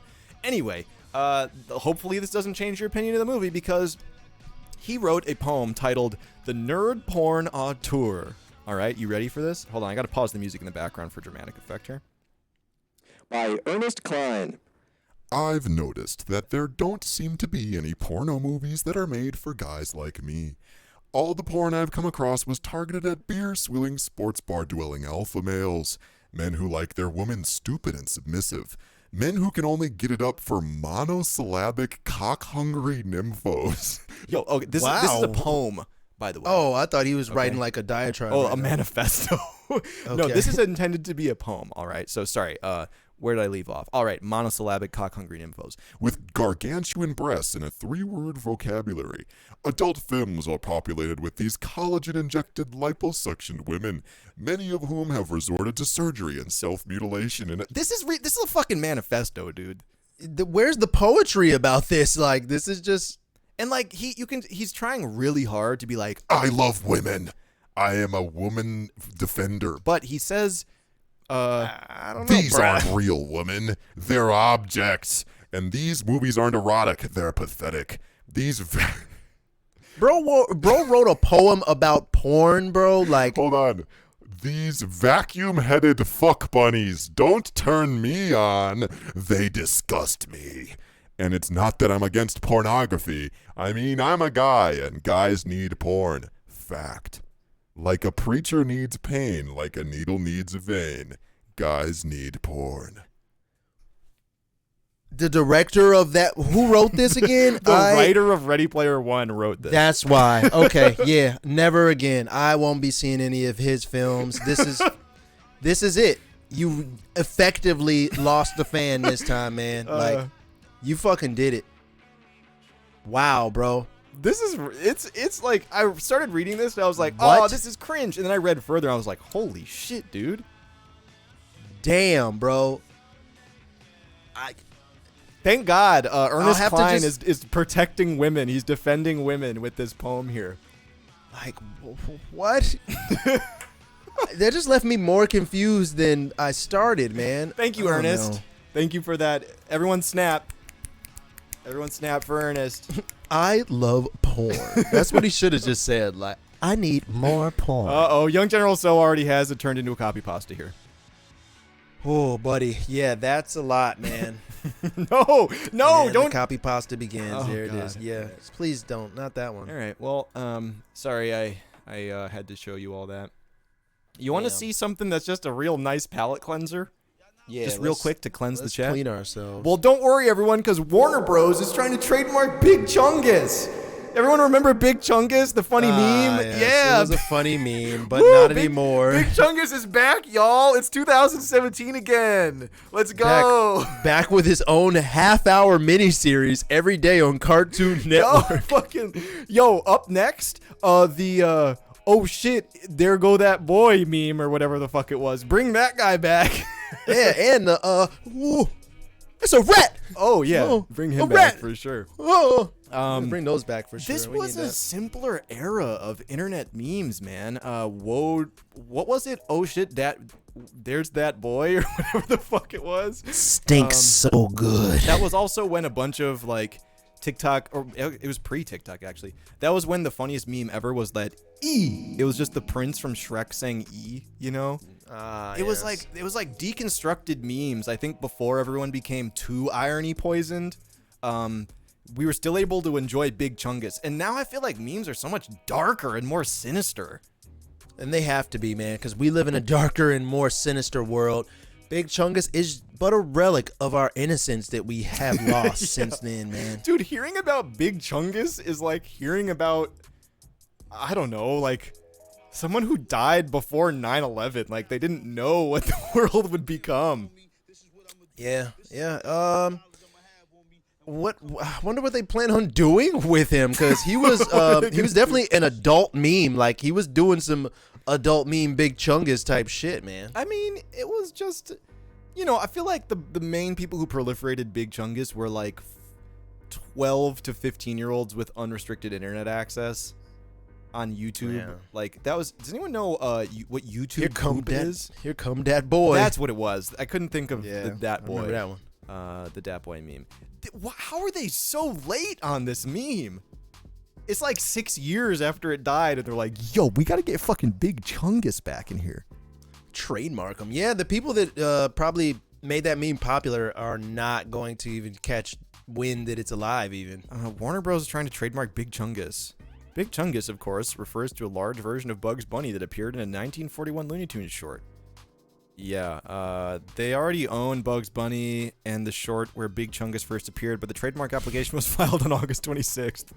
Big Chungus. The trademark's name is Big Chungus, according to the application, and would be a figurative trademark which covers images without words such as logos. The application features a large drawing of Big Chungus labeled as Big Chungus. Big Chungus, Big Chungus, Big Chungus. They keep labeling more Big Chungus every time we look at One this. section including video and computer game programs, as well as computer and video games, which are designed for hardware platforms, has spurred a lot of talk among gamers that Chungus is coming to multiverses. He is. That would be a good use for him. Put him in multiverses. That would be a better fit than trying to make a new Looney Tunes cartoon based on the life and tribulations of Big Chungus. God, I think we should Just put try him in to multiverses. make it a mystery school tradition to just force a dead ancient meme back to life once a month. Just bring up like a meme old enough that it's kind of forgotten, but recent enough that it would be really cringe to like sincerely say to people. Like the uncanny valley of memes. Like I think that sort of meme now is like Yeah, give us some references. Like I'm trying to think of what memes are that old right but now. they can't be too old. Or like that specific age of old. Oh, Me Gusta. Yeah, that's true. No, Trollface, Boxy, Impossible. Those are all Bring like those are like early Mad, bruh. or like late 2000s memes. Man, Chunglingus. I'll know when I see it. I gotta go dig into meme pages. It's hard to like pull them out of just raw memory right now. I'm Pickle Rick. Sorry, Flux. Sully Yeah. face Mike Wazowski, yeah. Burnt chicken nugget. Tepenguin of Doom, says Markov. That's what I'm talking about, man. Memes used to be like E, but now they're like gay meth. It's like meth but gay, says Dat One Goose. That's very, very true. Yeah, very, very true. YTM&D, dude, you're gonna make me have a boomer panic attack, man. I was just watching some videos about YTM&D the other day. People All right, don't I even am know about lost. that. No one even know. Sorry, I'm about to go on a tangent. Don't get me started. I'm lost. Yeah, I gotta see the older memes to even remember what the fuck they were. Because I feel like once a meme dies, it kind of dies in your mind as well, man. Yeah. It kind of leaves the public consciousness Memes- and just erases itself. I do from think history. I've been saying for the past couple of years on the stream, not an unpopular opinion, nor am I the first person to say it, that the lifespan of memes has been shortening rapidly. I think. Like since like 2016 or so, when memes fully transitioned from something that was like more niche, that only a certain like oh, I know about this funny in-joke because I'm on the internet. It like transitioned from that to like even your grandma on Facebook knows what a meme is. Yeah. It began this like acceleration of like memes lifespans became exponentially shorter, you know? Because Walmart gets the memes now and tweets them on their account. And once Walmart tweets it out, it's just like, it's over. Yeah. Walmart's in on the joke. The era between Tumblr and Vine were peak internet. Yeah, I think that's when it was really taking root, that it was kind of like a subculture still to know about like haha funny internet in-jokes. Which at the time, you would literally only see manifest in real life at fucking anime conventions. Man, yeah, because even like, even Drake with the like uncle cigarette smoking fresh out of jail finger wave haircut that he just got the other day. That's a day. That already died, man. Like there's no meme that can last more than 2 days nowadays, man. For real. Yeah, memes are struggling to take hold in collective consciousness here.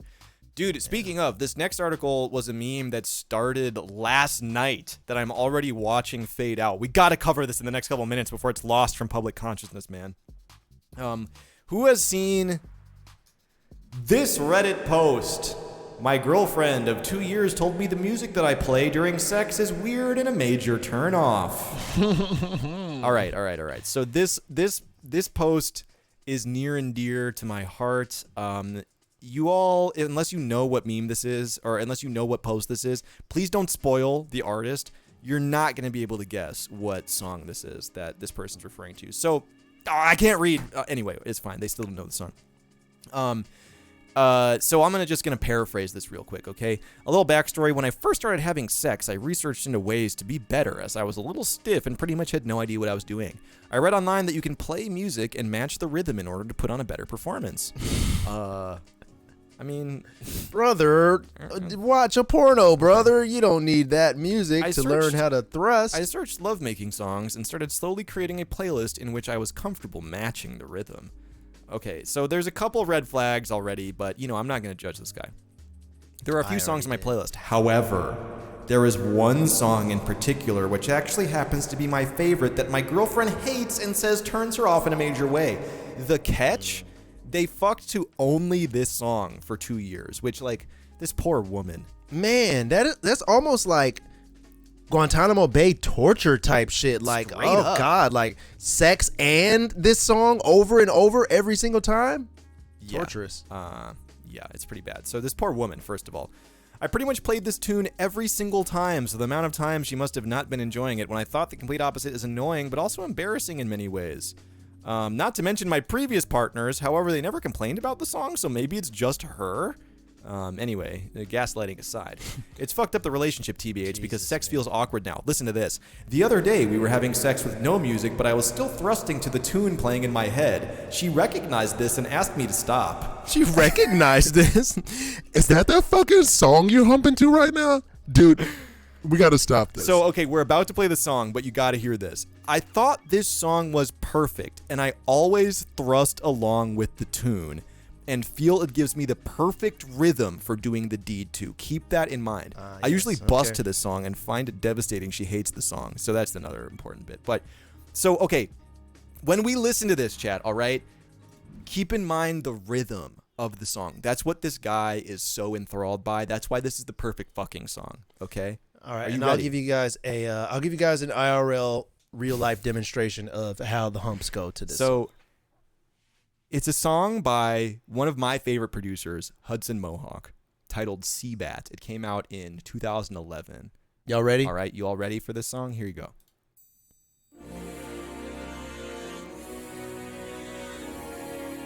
All right, kind of weird, but, you know, could be worse, right? Starts out like this. It's kind of sexy. Okay.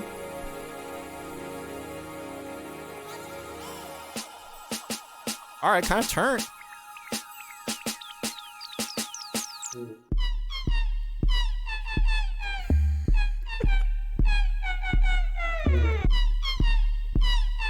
Oh, wait a minute.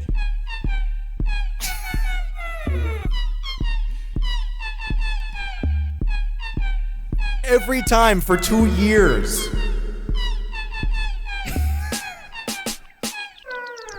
Hey!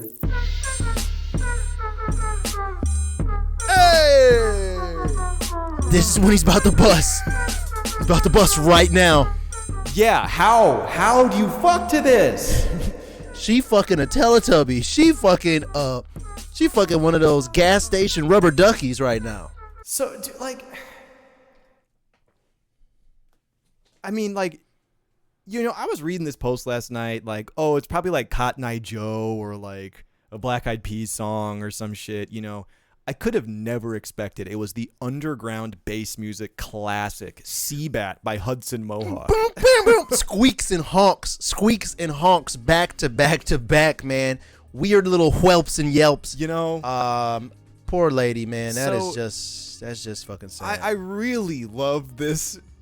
At the expense of this poor woman, I'm sorry that you had to deal with this, but this meme in particular really gets me, man, because Hudson Mohawke is a legendary producer. That, I mean, he's not underground, like he's produced for fucking Kanye and stuff, but like people don't really know Hudson Mohawke's relationship to modern bass music. Like he and Rusty, in my opinion, I've talked about Rusty on the stream, are like the godfathers of modern beat music, like electronic trap music. I think those guys kind of started it. Hudson Mohawke's fault, man. It's not his fault, but he just caught a stray, man. He just caught a random stray from this terrible Redditor. That's the other reason I like this so much. Hudson Mohawke loves this. If you follow him on IG, he's just posting like deranged essentially like mystery school content on his IG all day. Like he lives for this sort of shit, and he's taking this in stride. He set this as his his song on Spotify and said, like, you know, love making music. Like he's reveling in this, and he just had a new album come out that I think has been critically underrated. So it's like God intervened to have this Redditor fuck to this song for 2 years so that Hudson Mohawke can get his shine at this moment in time. He is getting his shine right now too. Everybody's playing the fuck out of that. Whether it's for good reasons, I cannot distinguish, but the song is going crazy right now. Everybody is playing it, or at least retweeting themselves, humping the air to the beat. So that all benefits Hudson Mohawke in the end. Last night, like, it dawned on me that like thousands, if not tens of thousands of people around the world, all at the same time, were all trying to make sense of how you even catch the rhythm of that song to fuck someone. I would use the honks and squeaks if I was that guy. I would do that.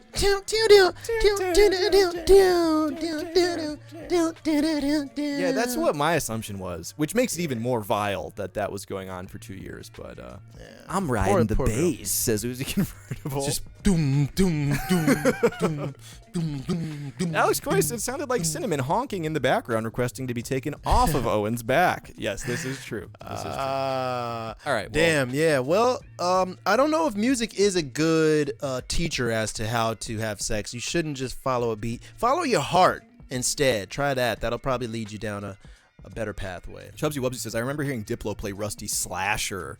Yeah, Slasher. Excellent song. That album, or was it an EP? Glass Swords that Rusty released in 2011. That BBC Radio 1 Essential mix that followed that I think was like the root of the tree of Gaia that gave rise to like all bass music now, I think, was Glass Swords. That shit was so fucking visionary at the time. And then Harlem Shake came out, etc., etc. Life go fucked upon the floor at least once. That sounds hard, yeah. You can. You definitely can. So anyway, shout out Hudson Mohawke. Come on the stream. I do unironically feel like of all the people we make that joke about, I feel like Hudson Mohawke would rock with the Mystery School stream. I think so. I'm such a fan. I was ripping like Hudson Mohawke unreleased shit on Soulseek in like 2011 and shit, you know. So anyway, we'll find Hudson. Come on the stream. All right, y'all fucking to Darky Freakers, this young general. So, you know, it is what it is. Anyway, in unrelated pop culture news, She-Hulk was twerking with Megan Thee Stallion in the Marvel Cinematic Universe.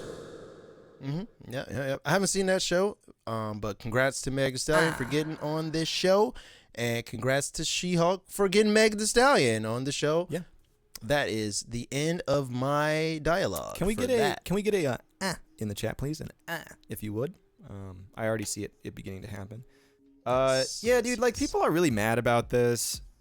I don't know why. I don't know why. Like, fucking Marvel and all types of like superhero movies and sci-fi movies since the dawn of time have always had like a mixture of like a little comic relief and even hip hop artist cameos that happen to come in and make that kind of comic, transition happen. So this is nothing like new or surprising. Dude, you took the words out of my mouth, man. That's one of the things I felt was missing from the outrage about this was what you just said. That it like has this not been a trend in comics, sci-fi and like sci-fi comics and Marvel specifically Marvel and DC?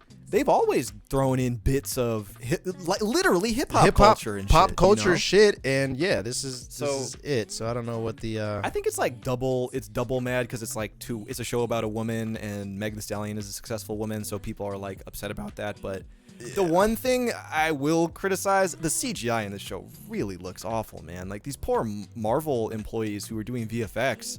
Ununionized like laborers just having to pump out the Meg Thee Stallion twerk scene in 5 hours, like shit. No types of union benefits or insurance to help their poor souls after this. But all in all, this is something that's happened in tons of other comic books / comic book movies and shows. I don't know why everybody's so mad. Shouldn't be that big of a surprise. I don't know. Honestly, I feel like the sort of, and this is a broad generalization. It may not be the case, but I feel like the demographic for She-Hulk, the sort of person who is really, the people who are not in the demographic for She-Hulk, the sort of people who are not watching the show anyway, are the people who are the most upset about it, That's always who's the most upset about most things on the internet, man. It's just always people who don't subscribe to whatever the thing is, and if it gets popular, they flood it to just hate on it and talk shit and just sandbag the thing, which is a weird part of internet culture that I wish would stop and go away. I agree. And dude, it's like, I don't think I won't just like blindly defend all pop culture inclusion in like popular media, but it would be a different story if Marvel, if this was like the first time they did it and all of their shows were so serious all the time and then She-Hulk is twerking, whoa. But it's like they do this fan service shit in so many different ways, and like include pop culture in so many different ways. Like I don't think it's that remarkable. I think it's cool because we like Meg Thee Stallion here on Mystery School. So shout out to her. That's just weird that people are hating on that specific thing that hard. Like, grow up, dude. Like, somebody's dad. You want to see something music and rap related that may make people hate though? Let's take a look. Let's take a look at that. This beat.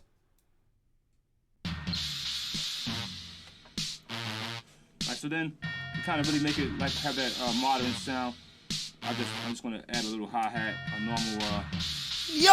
normal like hi-hat from modern music, shall we say. Yo, what the? So we got something like that. That's cool. I fucking. So something like that. I just probably roll it up. No.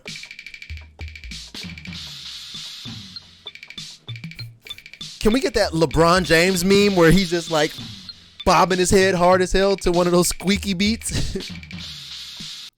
Steady Fresh said, "This is steampunk trap."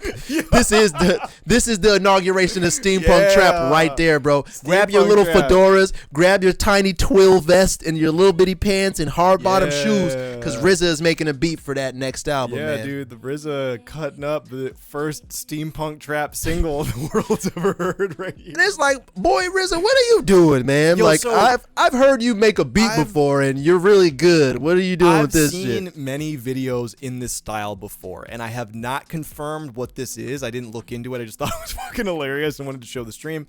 But my assumption is that this is a paid product demo. That they were essentially like, yo, we'll give you $10,000 cash if you pull up and use this weird-ass drum machine and vibe out with the producer or someone from Roland. The creator. I bet vibe with like, the creator of this weird machine. I bet you that's a product rep from like Roland or whoever the producer of this drum machine is, and he's like, yo, just like make a beat or something. And he was like getting paid $15,000 for like 20 minutes of his time. Right. He was like, all right, and just did this. That's my guess. That's my guess, Helka Dog said, imagine this was the song the Redditor was fucking to.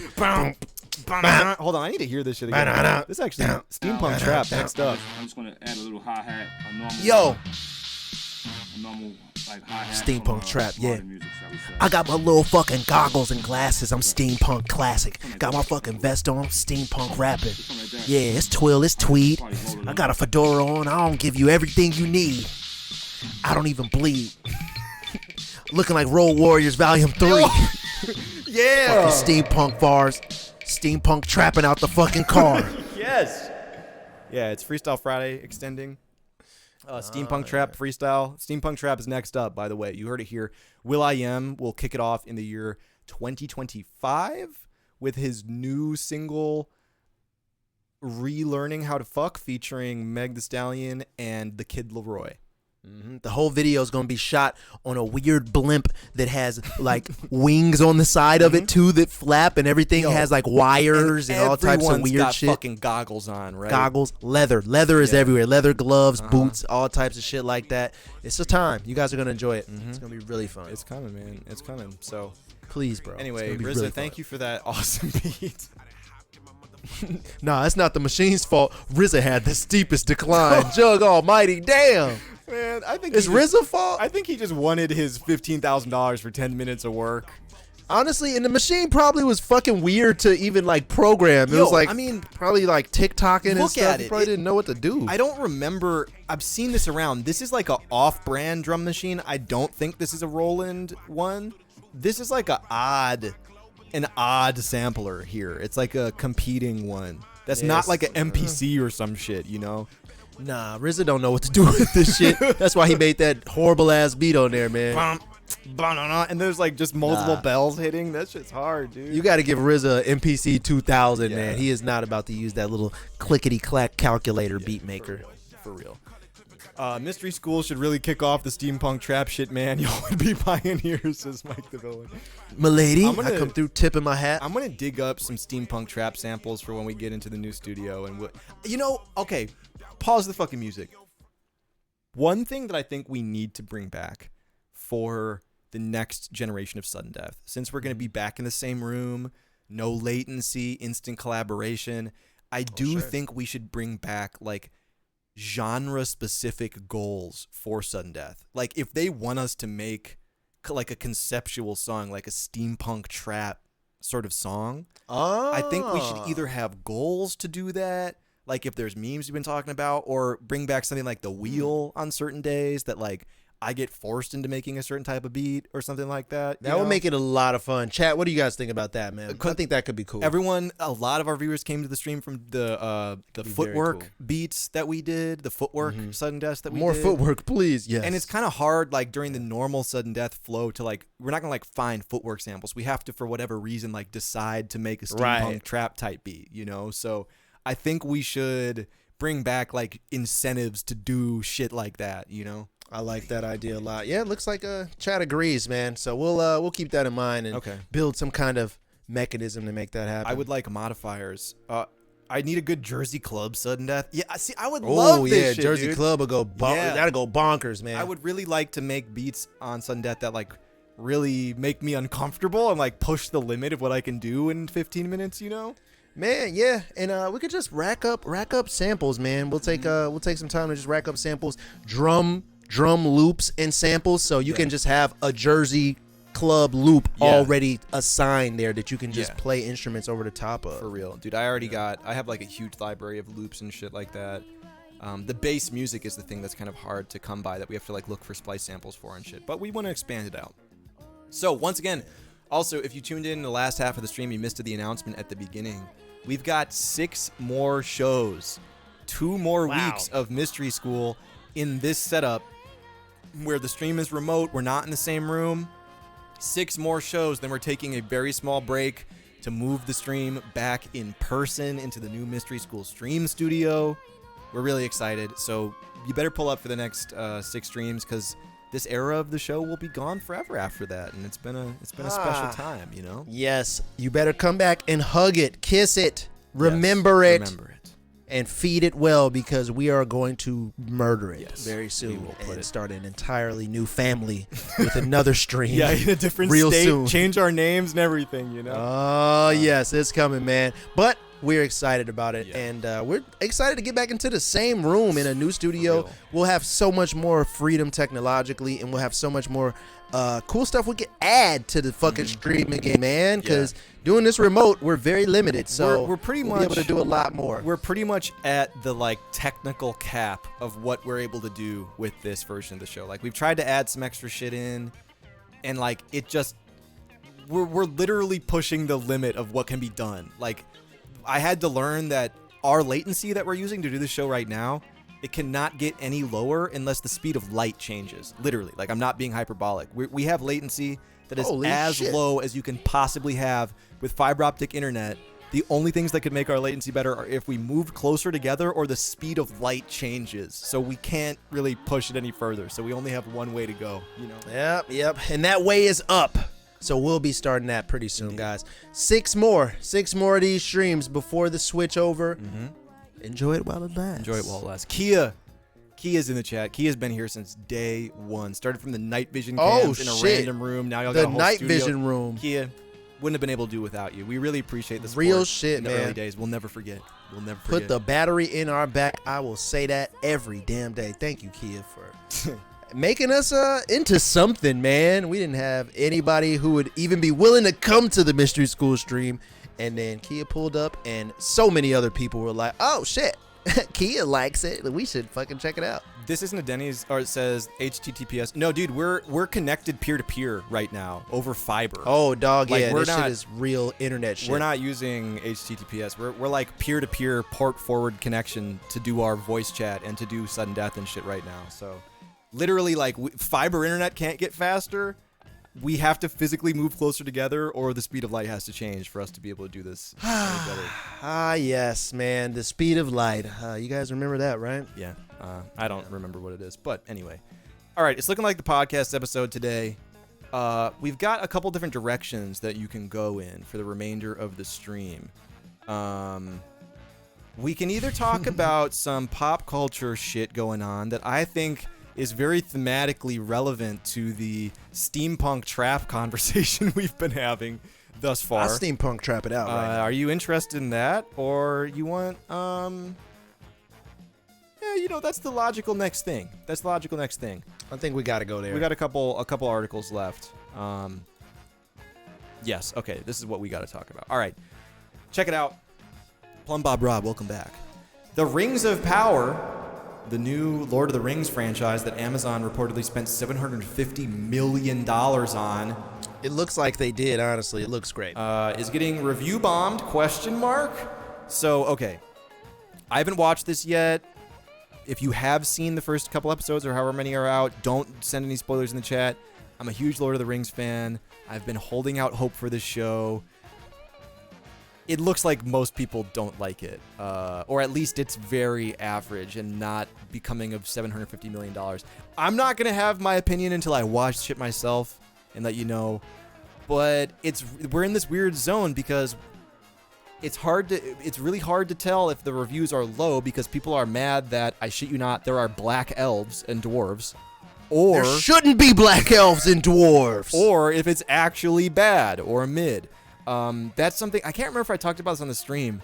That's something that I thought was really funny. I saw some people on Discord back in the day when the show got announced, and there was a promotional photo of a black elf, I believe, or a black actress playing an elf in Lord of the Rings. Did that cause any contention? People were foaming at the mouth about that. And I thought that was really funny because, like, all right. Fantasy world, dwarves, gnomes, magic, wizards, fucking trolls and shit. But a black elf? That's where I draw the line, dude. That's too crazy, man. That would never happen. Like, that's so fucking funny to me, man. That, like, that's the thing that someone would get really upset about.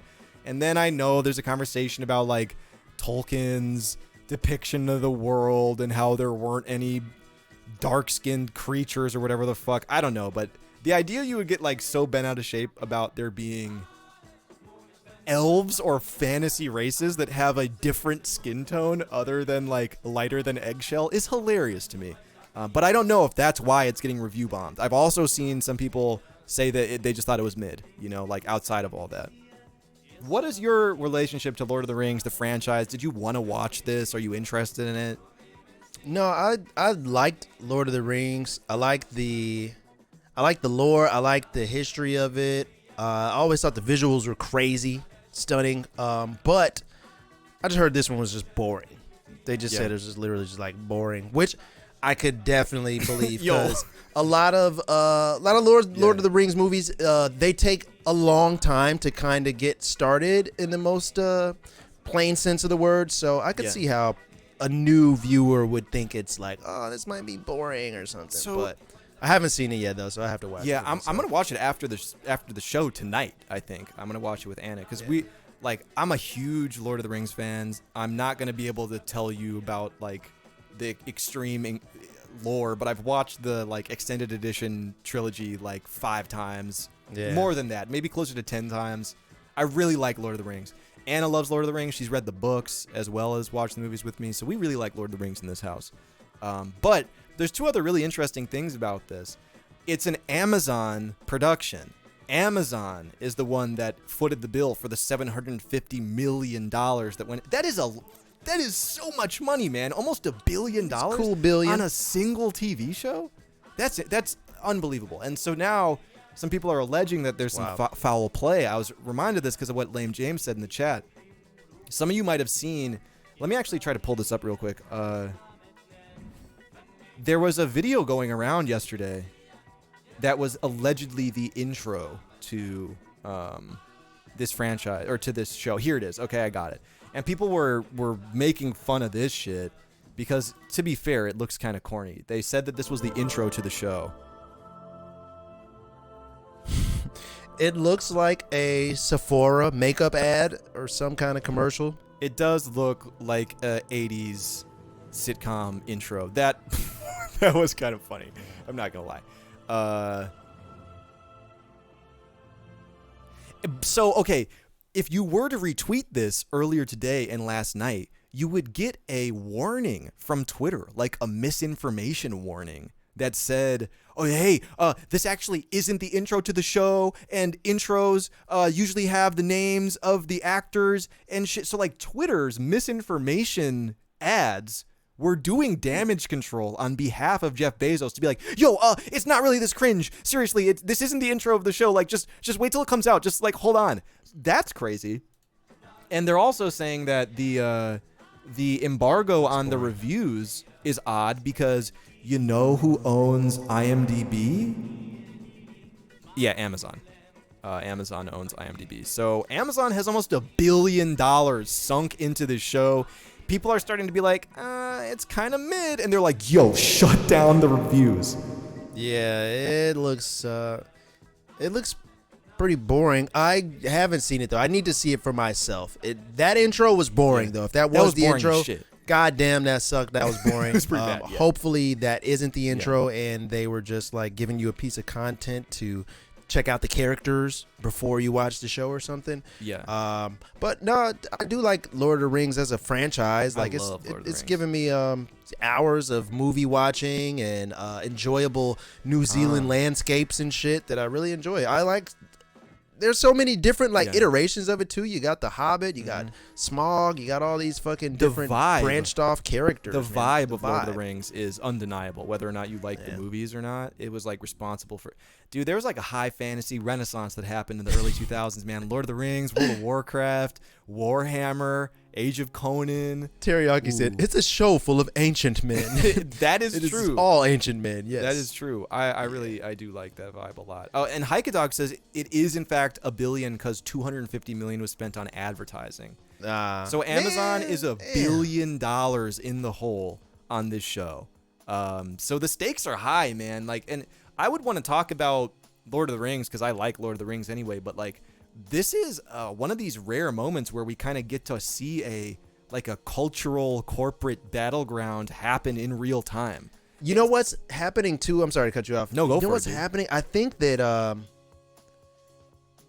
Lord of the Rings has been non-existent in the TV realm for one, and for two, they've kind of been gone out of our public consciousness Since The Hobbit. for so long. Since The Hobbit, Which was not and very good. And since then, Game of Thrones has come in and taken that whole market share and been like better at it as far as like TV goes, as far as like a TV sitcom, or as far as like a fucking Like a syndicated high show fantasy goes, show, yeah. for a high fantasy show. Game of Thrones kind of just like took that market share and like perfected it. They're like the TikTok era to Lord of the Rings MySpace almost. I feel like they're the same thing but two different platforms. And I Yeah. think that Game of Thrones is So- more of the like TikTok era of the high fantasy. Lord of the Rings is more of a MySpace. I think Game of era Thrones is it. more of the Reddit, less of like it was a very dense, very plodding, long show over what, like 8 years until the finale, Yeah. or like 9 years or something. Not to mention how many people hated the finale of it and shit. I think that one of the things that separated Game of Thrones too is like it was darker, it was more grim. Yeah, there's violence, I there's think gore, that, there's like Lord of the a lot Rings of cool represents shit. like a much more cheerful, like, oh, whoop-a-dee-dee, there's gnomes and elves in this one. And Game of Right. Thrones was more like Gnomes and elves. incest, violence, Dragons killing you, yeah. people getting killed, getting their dicks cut off on screen, literally multiple times in the whole franchise. It was much more modern, much more like, yo, fuck high fantasy. This is how you do fantasy. You know, like that's, I think, kind of what Sure. Game of Thrones had. And I do think that does put Lord of the Rings kind of on a low, like, it has some work to do to catch up because it is still this very like damn near like almost pre 9/11 vibe of like, oh yes, it's high fantasy. Let's all go to the Ren Fair. it's like it's like high fantasy before you like figured out that the world was a scary place. Yeah. And it's like I don't Yeah. know if the world is still in that same No. like innocent state anymore where Yeah. they can just enjoy high fantasy elves and gnomes without somebody getting a dick cut off or fuck the dragon or the is dragon true, burns an entire town to the ground. Like Lord of the Rings didn't like to Yeah. do that type of stuff, you know, traditionally. dude, So and like I did enjoy Game of Thrones up until the last 2 seasons. I watched all of Game of Thrones. I liked it a lot. But I'm a Lord of the Rings guy, man. I love that era of high fantasy. I love fucking wizards and elves and shit. And that's like not a cool thing. that shit is hard. You That shit know? was hard, man. Like I watched pretty much all of the Lord of the Rings movies Yeah. and would sit there for the whole 3 hours loving that shit, Yeah. man. Like it's just fun. Those are the games that I would Ooh, play, yeah. and I think that it's just when it comes to playing the TV game specifically, Yeah. TV is in a really like specific spot like green, right now. dark TV, shit, yeah. everything, like think of all the superhero TV shows. It's all Invincible, The Invincible, Boys. The Boys. It's Yeah. like we need it to be gory, we need it to be dark, we need it to be vulgar. Yeah, like for real. everything has to take that turn now. Nobody is in the same spot where Right. they're like accepting of like innocent fantasy Yeah. anymore. I think that TV specifically is just in darker. a different spot since Lord of the Rings has been in the public consciousness. I could not you know? agree more, dude. I don't know. I wasn't really thinking about that, but I couldn't agree more. I think that we've kind of, it's not really moved on. It's just like people aren't really asking for that. There's not that many people checking for that sort of shit anymore. And the other one that Lame James mentioned, and now people are talking about in the chat, The Witcher. The Witcher was very Game of Thrones-y Yeah. in how it was like, yo, it's high fantasy So tropes, similar. and we're like subverting it. You know, this is deliberately kind of fucking with the canon of high fantasy, and that's part of the appeal of the show. And I do think people, whether they would say it or not, like that is kind of the thing that people are looking for. So if Lord of the Rings just showed up and does like a 1 hour episode, 3 elves talk to each other for 45 minutes and then a single arrow is shot ass show, like it, I think people will be bored. People will Dude, for 'cause sure be bored. I think it's a real cultural society thing right now, man. Because in all mediums of entertainment right now, it seems to be the same case. Look at music. Look at like rap music. Look at even pop music. Like even pop stars are like dark, and I'm depressed, and I'm recovering from an addiction, and like there is no just like Aaron Carter playing basketball with Shaq right now. Like, hey, we're having a good time, man. It's the boys dancing and boop boop doop doop doop. It's not. We're not living in like that. Like. Damn. Kind of innocent era of That's entertainment. yeah. All entertainment is pretty dark. Like there is no like. Think of like rap. There's no like poppin', really positive, happy-go-lucky rapper.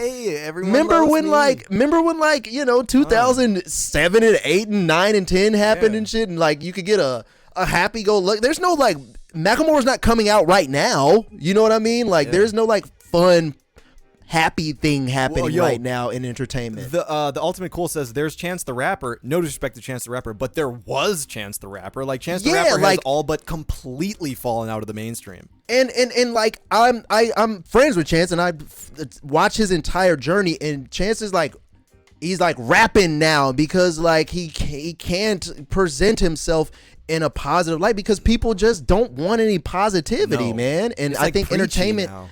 entertainment just has no room for that right now. Like Lil Baby is probably the #1 rapper in the world now, guys. Lil Baby, like it's the #1 dude. And I think that we're just in a period where there is it's just a more dark kind of persona that succeeds more so than any type of like overt positivity or overt like happiness. We could analyze this shit for a full episode, but I think one of the main things that's really resonating with me, and that you and I have talked about in our own time, that we talked about on the show, is like people don't want to be preached to, I feel. And like there's a thin line between shit that is preachy and just people feeling like they're being preached to, you know? Like I think at this point, if you're just like, yo, you know, Chance's vibe kind of immediately before the I Love My Wife shit, which was, I think, music reviewers described as overtly preachy. Like, I'm trying to make monogamy cool, like that sort of thing. Upset people, you know. But just even talking about being like a positive person, people were like, shut the fuck up. I don't want to hear that. You know, it feels like condescending to people for whatever reason, you know. Whereas like, I'm drug-addled and like life sucks is more relatable now, you know.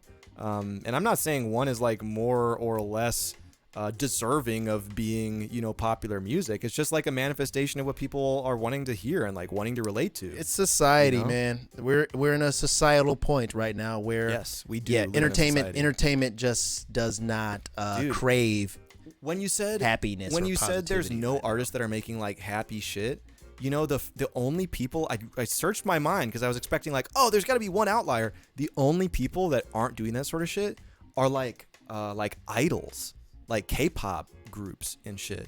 Yeah, you have to be completely removed from Western entertainment. I was going to say from being human, really. Like K-pop idols are like, we are like a product. We are perfect. You know, like we have everything manicured. It's like this perfect manufactured ideal, from the ground up, man. They choose these people from all types of different areas and put them into a group. These people don't even know each other when they're entering into their K-pop group. Yeah, so for real. It's very you know, it's a calculated addition, you know. And I think that we're just in the part of society right now where entertainment, they don't want anything positive. Everybody wants to feel a little more edgy right now, and it your product kind of struggles if you're marketing it towards adults and you're not giving them that edge. K-pop ain't music. The government literally markets them, says Bust Down. The South Korean government literally does market K-pop, but the fans are very real in other countries around the world, you know. The fans are very, very real, so it's music that people are for sure listening to, you know. Well, that's entertainment in a nutshell right now, man. I think we'll be here for a little bit longer. Yeah, for sure. Until people just get so fucking sad to the point they're like, man, somebody do something nice, man. I'll take it. Yeah, but we got a little bit of ways to go. Don Toliver V Happy, says Tyler Ad. What's his biggest song? The one like I hop out, pull up at the after party. Is that his biggest one? After party? Yeah. I think. That's a song about smoking weed, getting high, just drinking in the club, and going to the party. She loved to get naughty. I mean, that's not exactly happy. It's not happy. He's horny. He's like about getting fucked up. Like, yeah, he's getting fucked up and trying to have sex. Pull at the party. I pull up, hop up at the after party. You and all your friends, they love to get naughty, sipping on that hen. I know you love that Bacardi. 1942, I take you back in that Rari. It's just a song about fucking and getting drunk. Fuck in a Ferrari and be rich. Like, that's not happy. I mean, I guess it's happy if you're Don Toliver getting ass and getting drunk, but for everybody else, that's just like. But it's chill, says Tyler Adds. It is chill. It is I agree with you, man. It is chill. Yeah, it is chill, but I wouldn't say it's like happy. He's not like being positive or happy. No Don T slander. We're not slandering him. We're just saying he made a song about fucking and getting drunk. There's nothing wrong with that. I make songs about fucking and getting drunk all the time. I'm not That's not slander. It's just the reality of the song. Yeah. Anyway, the wheel turns. Surely we'll get back to elves and fairies and shit once we get out of a new recession or whatever. But in the meantime, I need to be reminded of simpler times, dude. Underage student uses Charizard Pokemon card to enter bars, passes out after 4 beers. Wow. I mean, W? Was that his ID that they mistake that for? It was his ID, yes. What the fuck does he look like to the point where somebody would look at the Charizard card and look back at him and be like, oh yeah, that's you. Okay, yeah. Go ahead, man. Like, what kind of teen? What do you look like? How underage, too? Charizard could look like you on your ID. Charizard Pokemon card is easily one of the most prestigious. Yeah, Charizard's a good card. We know this. He uses Pokemon card to enter bars and order beer. He told officers he used a Pokemon card to get into bars, specifying it was a Charizard. Oh, wait, did he barter with the Charizard? Oh, he was using it as, like, currency. No, it says, unfortunately, the reports don't state how he managed to use the card. Well, why the fuck did you guys write a whole article about this? Damn it. If you didn't explain how he used it. Like, was it used as like, hey, this is worth $120,000, let me in. Or, this is me, let me in. It says it's possible he used it to bribe a bouncer or bar. Dude, yeah, right, that the average bartender or bouncer is like, oh, is that a first edition holographic Charizard worth approximately $53,000 at auction? Allow me to just grade this real quick. Let me get my monocle out and look at it closely and see if the markings are correct. Yeah, I don't think that's I don't think now, that's the bartender was like, you got your ID on your big man? And he whipped out the Charizard and he was like, yeah. All right, good enough. It lines up. Go ahead and get up a beer, man. Looks pretty good. I can sell this card and pay someone from the deep web to fuck you up, says Prackle. Yeah, that's true too. Yeah. Well, this is a damn. Thanks, Dextero, for telling us nothing about what's going on in the story. I pull up with the Charizard at the party. Me and all the bouncers, we about to get naughty. They were naughty. They let a child in. Oh, okay, man. I pull up. The only thing I know about that song is that he sounds really good doing it live, and there's the video of the capybara riding in the passenger seat of the car, and it's the impact font. It says, okay, I pull up, and it's just that song playing and a sped up video of a capybara sitting in a car. Is that the same song that meme was created from? The off the juice, codeine got me tripping. Is that And then it's like a weird little face on there. Snarky Pack. Oh, Snarky, what's going on? Thank you for those 2 gifted subs. We appreciate that. Off the juice. Codeine got me tripping. Good song to fuck to, though, asks Prackle. You know, if you try hard enough, any song is good enough. Yeah, the Cappy go hard. Hell Steady yeah. fresh. That capybara did go hard. Okay, I pull up. How old is that song now? Is that a couple years old? Because it's been on the internet forever. It seems like forever. Oh, sorry, internet money. My bad. Oh, damn. Wrong guy. I get him and Don Toliver. What song were you singing? Off the juice, codeine got me tripping. Off the juice, codeine got me tripping. That's the only like phrase I know from that song. Yeah, but and just like the only phrase I know is "Okay, I pull up." Yeah, that's all you need to know. You know, it's all good. Shout out Don Tolly, man. All right, for doing that. The only 2 articles we have left for tonight's show are they're thematically similar, but they're a little morose, man. They're a little one of them is a little sad. I'm not gonna lie. Not sad in a way that'll make you feel bad. You all will probably point and laugh at this person. I'm not going to lie to you. But don't you laugh in that chat. I'm telling you, man. You laugh. Dude, we didn't gamble today. We don't need to gamble. This can turn into a very Christian stream if we wanted to. And I like that because I'm tired of all the sin and all the gambles that take place on this stream. We need to clean this place up. We need to only listen to positive music, promote monogamy, and stop gambling here on Mystery School. Yeah. You know, that's the change coming with the shift to the in-person show. Yeah. The in-person stream, it will be a lot more Christian and a lot less vulgar. It is a lot in a church. Less sinning. Our office is in a church. Our studio for Mystery School is in a church. So, you know, we will have to become more chaste and Christian. all those baldo jokes and dick cleavage memes that you guys have created, go ahead and shove those into a corner because they won't be present on the new version of the stream. We're cleaning up our image to be more palatable to our mega church followers and viewers, man. We want to be more palatable to the pastors that wear Fear of God $7,000 pants and Jerry Lorenzo shoes and Audemars Piguet watches, man. We want to be more palatable to the Joel Olsteins. Does that mean we should get all of our sin out in these next 6 streams before we get out? We better get it out now, man. All right, we got to gamble on these remaining 2 articles here.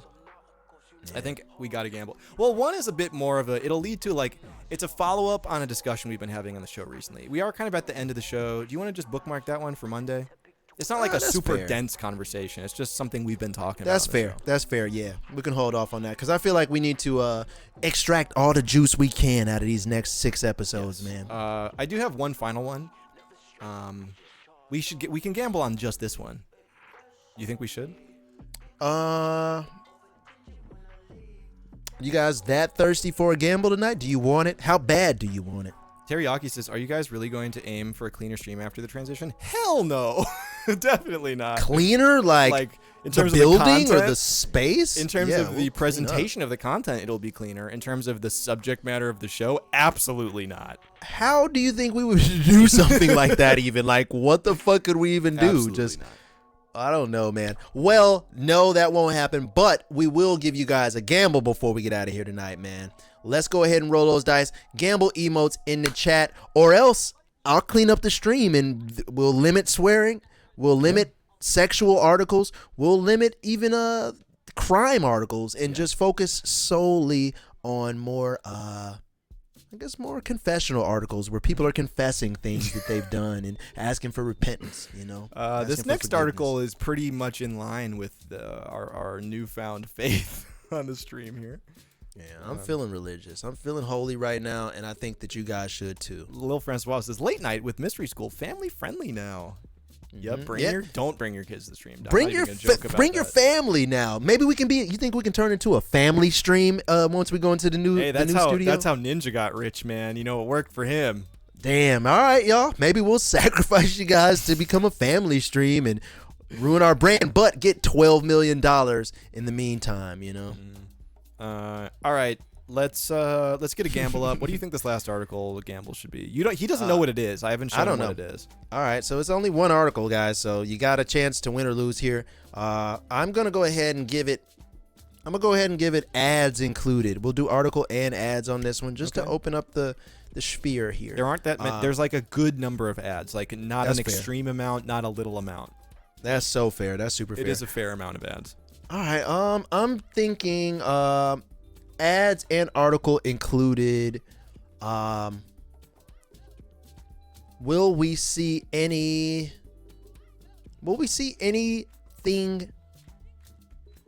that is shiny? Like reflective? Reflective shiny. Yeah. Will we see anything shiny? A shiny object? Perhaps? In the next one Does it article? have to be so a reflective object is what you're asking for here. A reflective object, yes. So we have to. How are we going to quantify reflective? Like you have to be able to see the reflection of something in the object. You have to see light reflecting from the thing. Okay. All right. A person's face and/or skin does not count. It has to be an object. Okay. So there has to be a reflective object, glass, shiny metal. Right. Maybe some liquid or something like that. The gamble's up right now, Chet. It cannot be a person. It has to be an object. It's the only one for this stream. It's the only one until we hit the weekends. We're gonna need ads are included. Ads are included. We're gonna need to see a disgusting sum of channel points in here, lest we become a faithful Christian stream. Yeah, light reflects from anything. That's how we see colors, bro. Watermelon, bro. No, that's not true because if you look at like a rock, it's matte. Yeah, it's not shiny. It's a spectrum between matte or reflective. Yeah. You know, a rock is matte, it's not shiny, but a piece of silver that is shiny. Fat Guy Sintang says we gambling big on the last stream. Yeah, we will. Yeah, we'll just cash all the points in once and for all, man. Get you guys to just put it all on the line. All right, points are coming in. That's and it's right. still looking a little sparse, man. I don't know. You know, they're hesitant. Or do they just not have any points anymore because they just have squandered it all? Who knows, It's an even man? split. You could come up pretty huge, you know? You could come up pretty huge. I might even throw my hat in the ring, Okay, honestly, he doesn't 'cause know what this next article is. I have not won a gamble in so long. Let me go ahead and put some bread on the line, man. Fuck this. No, it's coming up. We got some points coming in. Put some bread on the line. All right. Okay, cast your votes, everyone. Feeling lucky. All right, we're over 100K. Steady Fresh has been taking major L's lately. It happens. It happens. Don't worry about it. All right. We got a couple seconds left. Throw your points in the ring. I wish I could gamble. I do have unlimited channel points, so it would not be fair. It's a 50-50 split right now. 2-to-1 odds. Not bad. All right, I threw my hat in the ring, man. I cast my vote, so we'll see what happens. All right, winding to a close. Here we go. Last article of the show tonight. Oh, God. Also, in case anyone was confused or you missed the announcement, we got 6 more remote shows. The way we do the stream right now, we got 6 more of them. That's 2 more weeks. The final stream of this era is on the 16th of this month. But we're still doing the next 2 weeks at the same time. Wednesday, Friday, 9 p.m. Central to midnight right here on this channel. Nothing else is changing other than some of the content of the show, you know.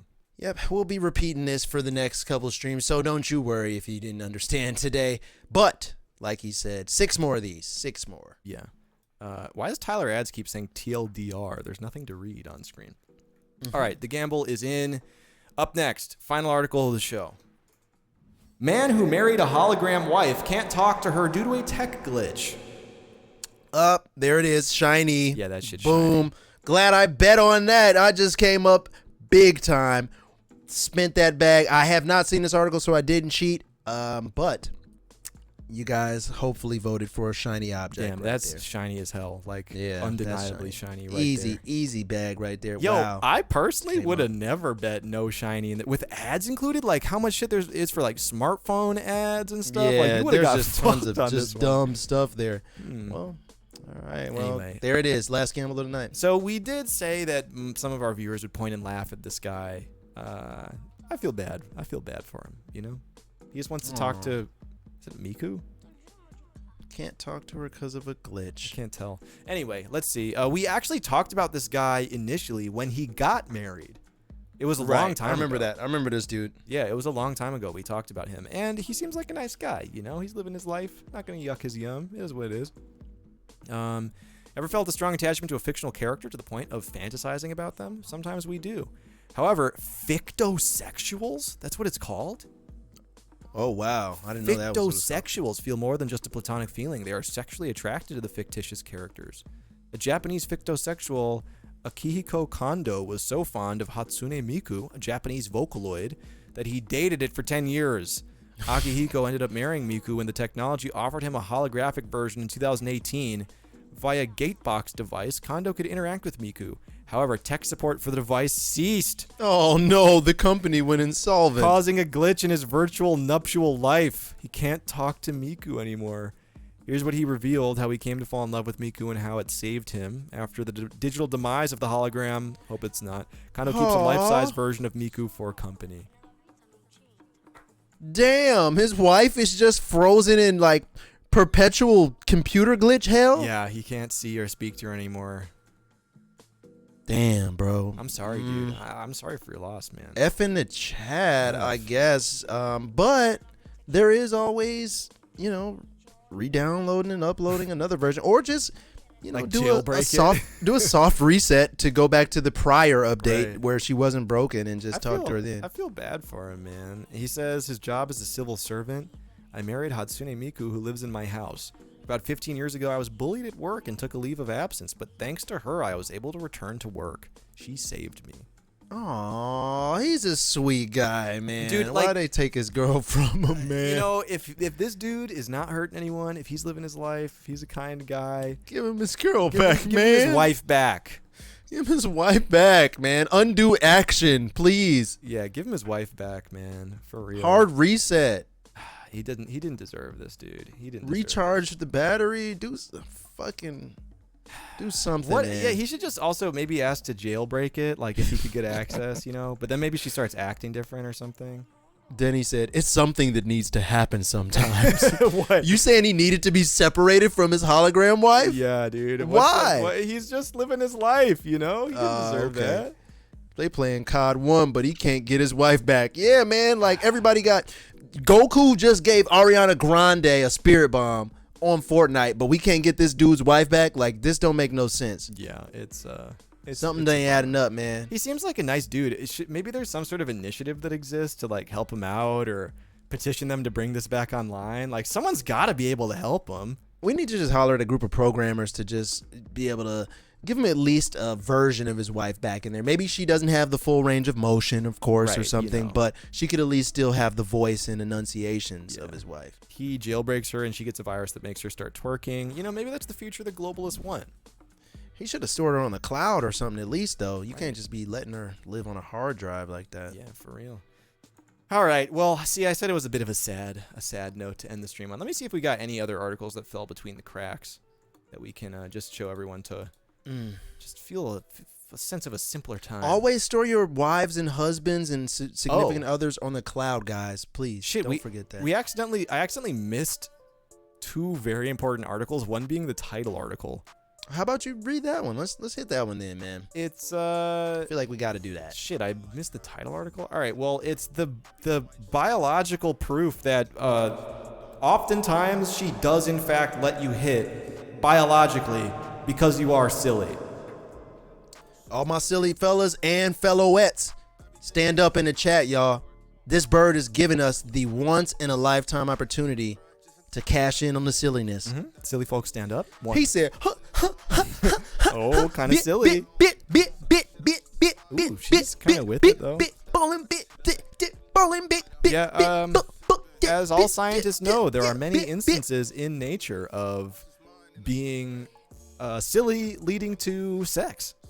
Yep. He said, now you see me, now you don't. Now you see me, oh, now you don't. Cute. Now you see me, like now you don't. Now you see me, now you don't. Now you do. Now you don't. Now you don't. Now you don't. Now you don't. Now you don't. Now you don't. Now you don't. Then he sped it up. Oh yeah, she's going. She going, man. Oh, she about to turn it over. Wait, does she leave? Go ahead and flip it. She does leave. Is she but with it or?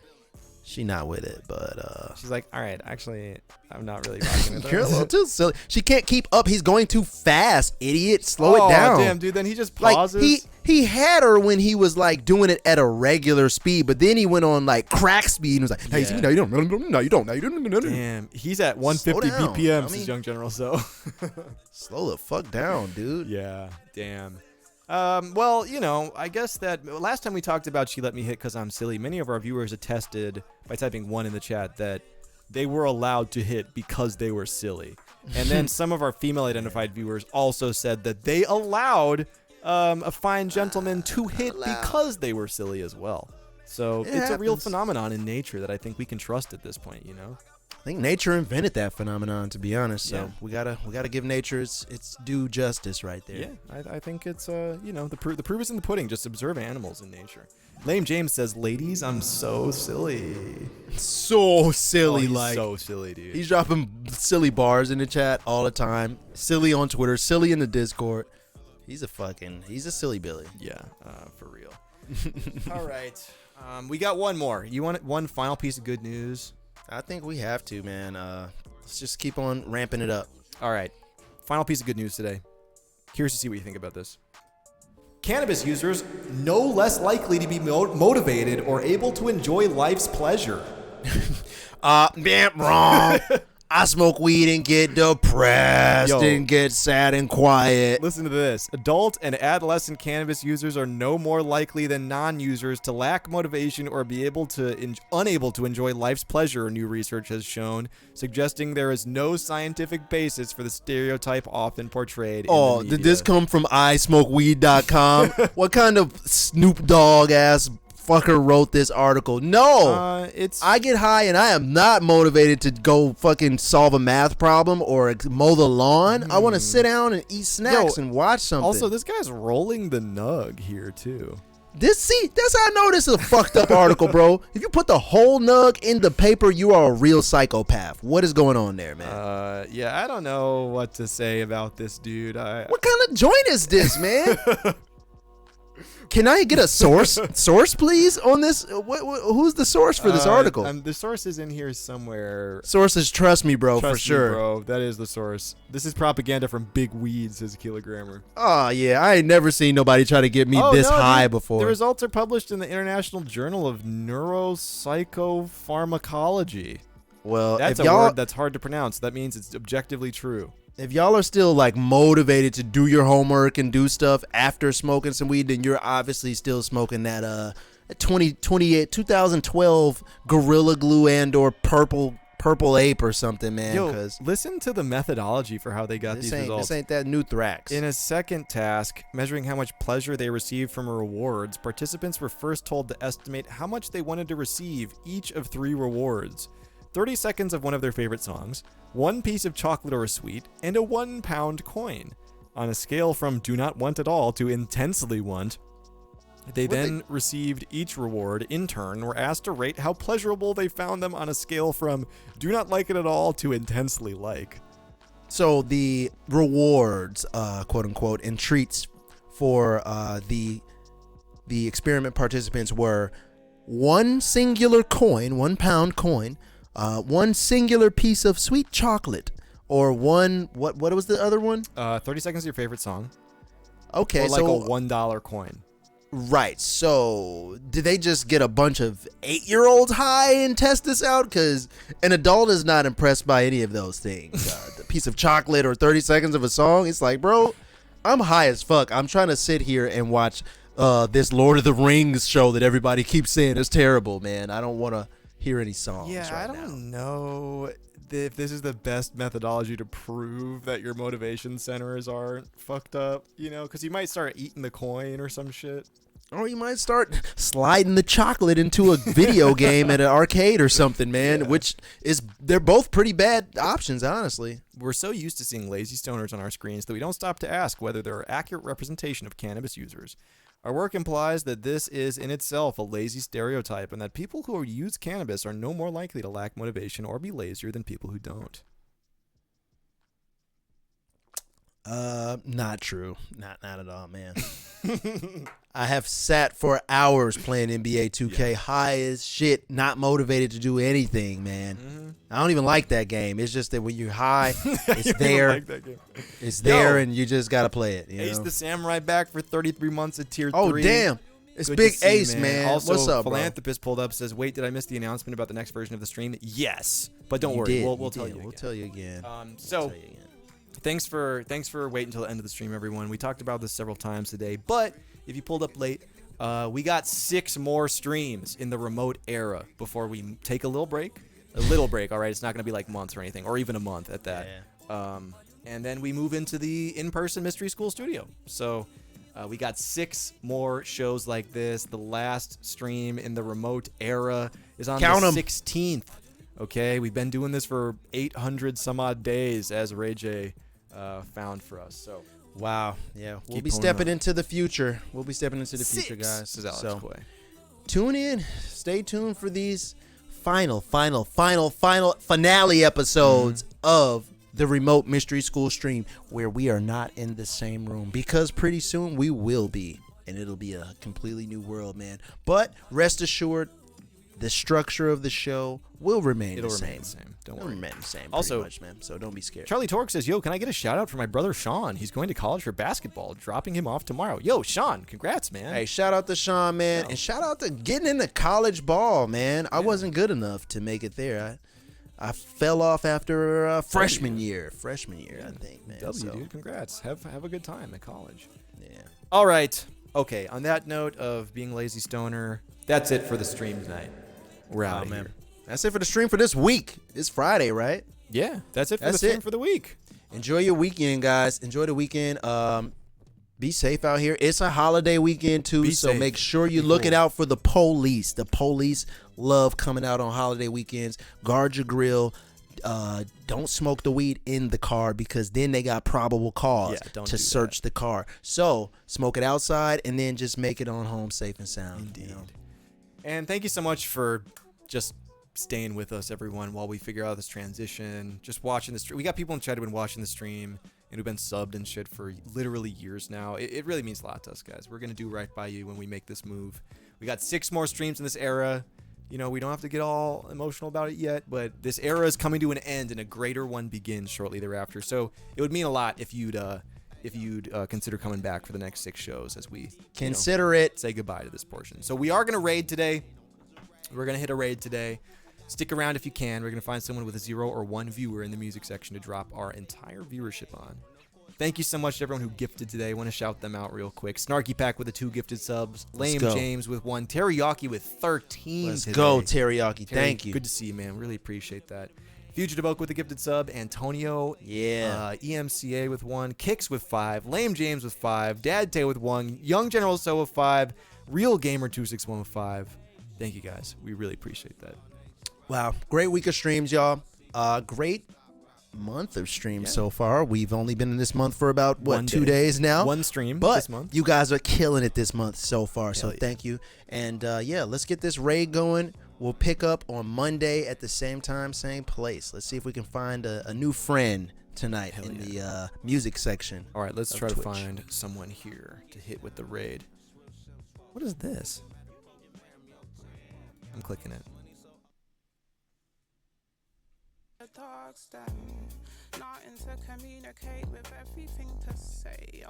Oh, she DJing? Oh, I can't tell. There's so many bubbles. Oh, it's a DJ. Okay. It's actually kind of sweet. It's a vibe. Ah, Wagwan. What do you think? I like it. It's a vibe. She's spinning. We always ask for women in the music section that we're able to raid. Let's definitely lock this in, all right, man. Let's do it. Let's see. We'll see if she's definitely. Want to see live. if anybody else is doing something, yeah, or should we just go for this, man? Looks like she got a vibe. Oh, she does have 2,000 followers. I think she just started her stream. Okay. If we don't find anyone else, we will do her. But she said, "I already got 2,000 followers." We want to do people who have no viewers, like who are just getting started. So let's just keep looking for a second because that was kind of a vibe, honestly. This real smoke, she got probable cause. Philanthropist, don't snitch. Don't call the cops. No snitching. It's okay. Call a popo. Let's see who we got here. Someone needs the raid tonight, man. Fridays. What? No, just chat saying calling the weird things. It's all right. Children's music meetup with Mr. Matt. What? Not on this channel. Not on this channel. I ain't meeting up with no children. Hell Fuck no. that. No children on Twitch. Bro, meeting up with children for a stream, like, at what time is it at night? The fuck are you doing? No, it's just the children's music meetup. Oh, no. We will not be joining in the meetup. We'll see children some other time in the daytime. Hell no.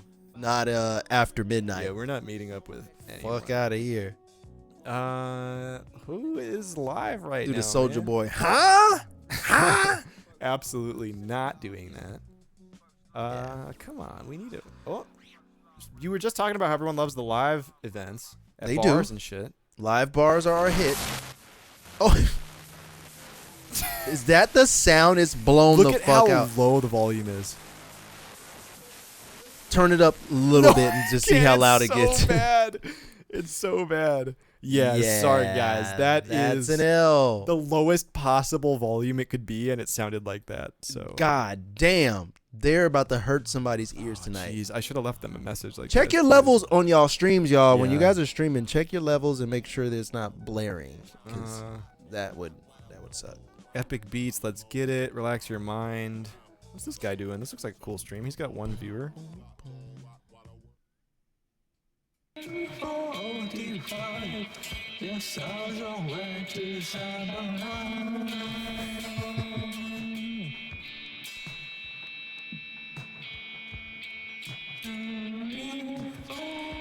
I don't know if our I don't know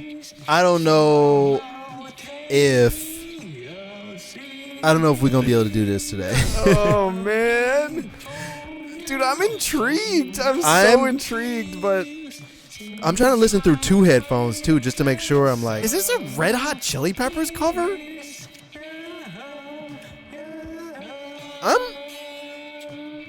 Well, Rate them. No, we can't, dude. Our viewers are not going to be able to contain themselves. Yeah, they probably would scare this gentle person right here. He's doing his thing, man. It's not for me, but it's doing a thing. Yeah, that's fine. All right, sorry about that. We got somebody in a random studio. What the fuck is this? Hold on. No, not our language. I don't think we'll get that one.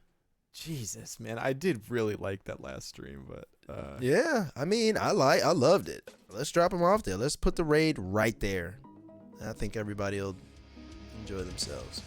Late Night Gentlemen's Club. Oh, he's playing metal. We can also. Oh, wait. No, go back there. We got Zuck. Wait, why'd she put Zuck up? I don't know. I'm kind of rock. Should we just raid Whirlwind Dreamer? She was playing some cool shit. Yeah, she got a vibe going already, man. All right. It's fine. She's got 7 people in there. It's not like a million people. Yeah, it's over our viewer threshold, but we'll make an exception today. All right. Ooh, good song from the playlist here. She cool. She playing good shit. She playing that shit, man. Let's go ahead in there, show her some love, give her some respect, and be kind, be cool, and show her that mystery school spirit, man. All right, everyone. That's it for the week. We'll see you on Monday for the beginning of the last 6 episodes of the remote era of Mystery School. 5 more streams. No, it's 6. After. Oh, 6? This is the 7th. It's 6. Oh, shit. Starting. Okay, sorry. We got 2 more weeks to stream. 6 more streams. Yes. Starting Monday, guys. So hop in the Discord over the weekend, man. We'll be in there chilling, man. You guys make sure you post news in the stream news section. And go ahead and type !merch in the chat, too, if you haven't grabbed any pieces of merch, man. We're pretty stocked up right now. We got a bunch of shit. Even some of the exclusive limited edition pieces from the last merch run are in the store right now. If you missed it, you got a chance to go grab something. All right, everyone. We're going to hit the raid and get the hell out of here. We hope you have a great rest of your night. Have a great weekend. Stay safe. Seriously, like we say it every time, but stay safe this weekend. It might be a little weird out there. We will see you on Monday for the 6th to final episode of the remote era of Mystery School. 6. We'll see you in the Discord. Keep posting stream news. Stay safe. Stay healthy. We love you. Oh, yeah. Peace out. Peace, y'all.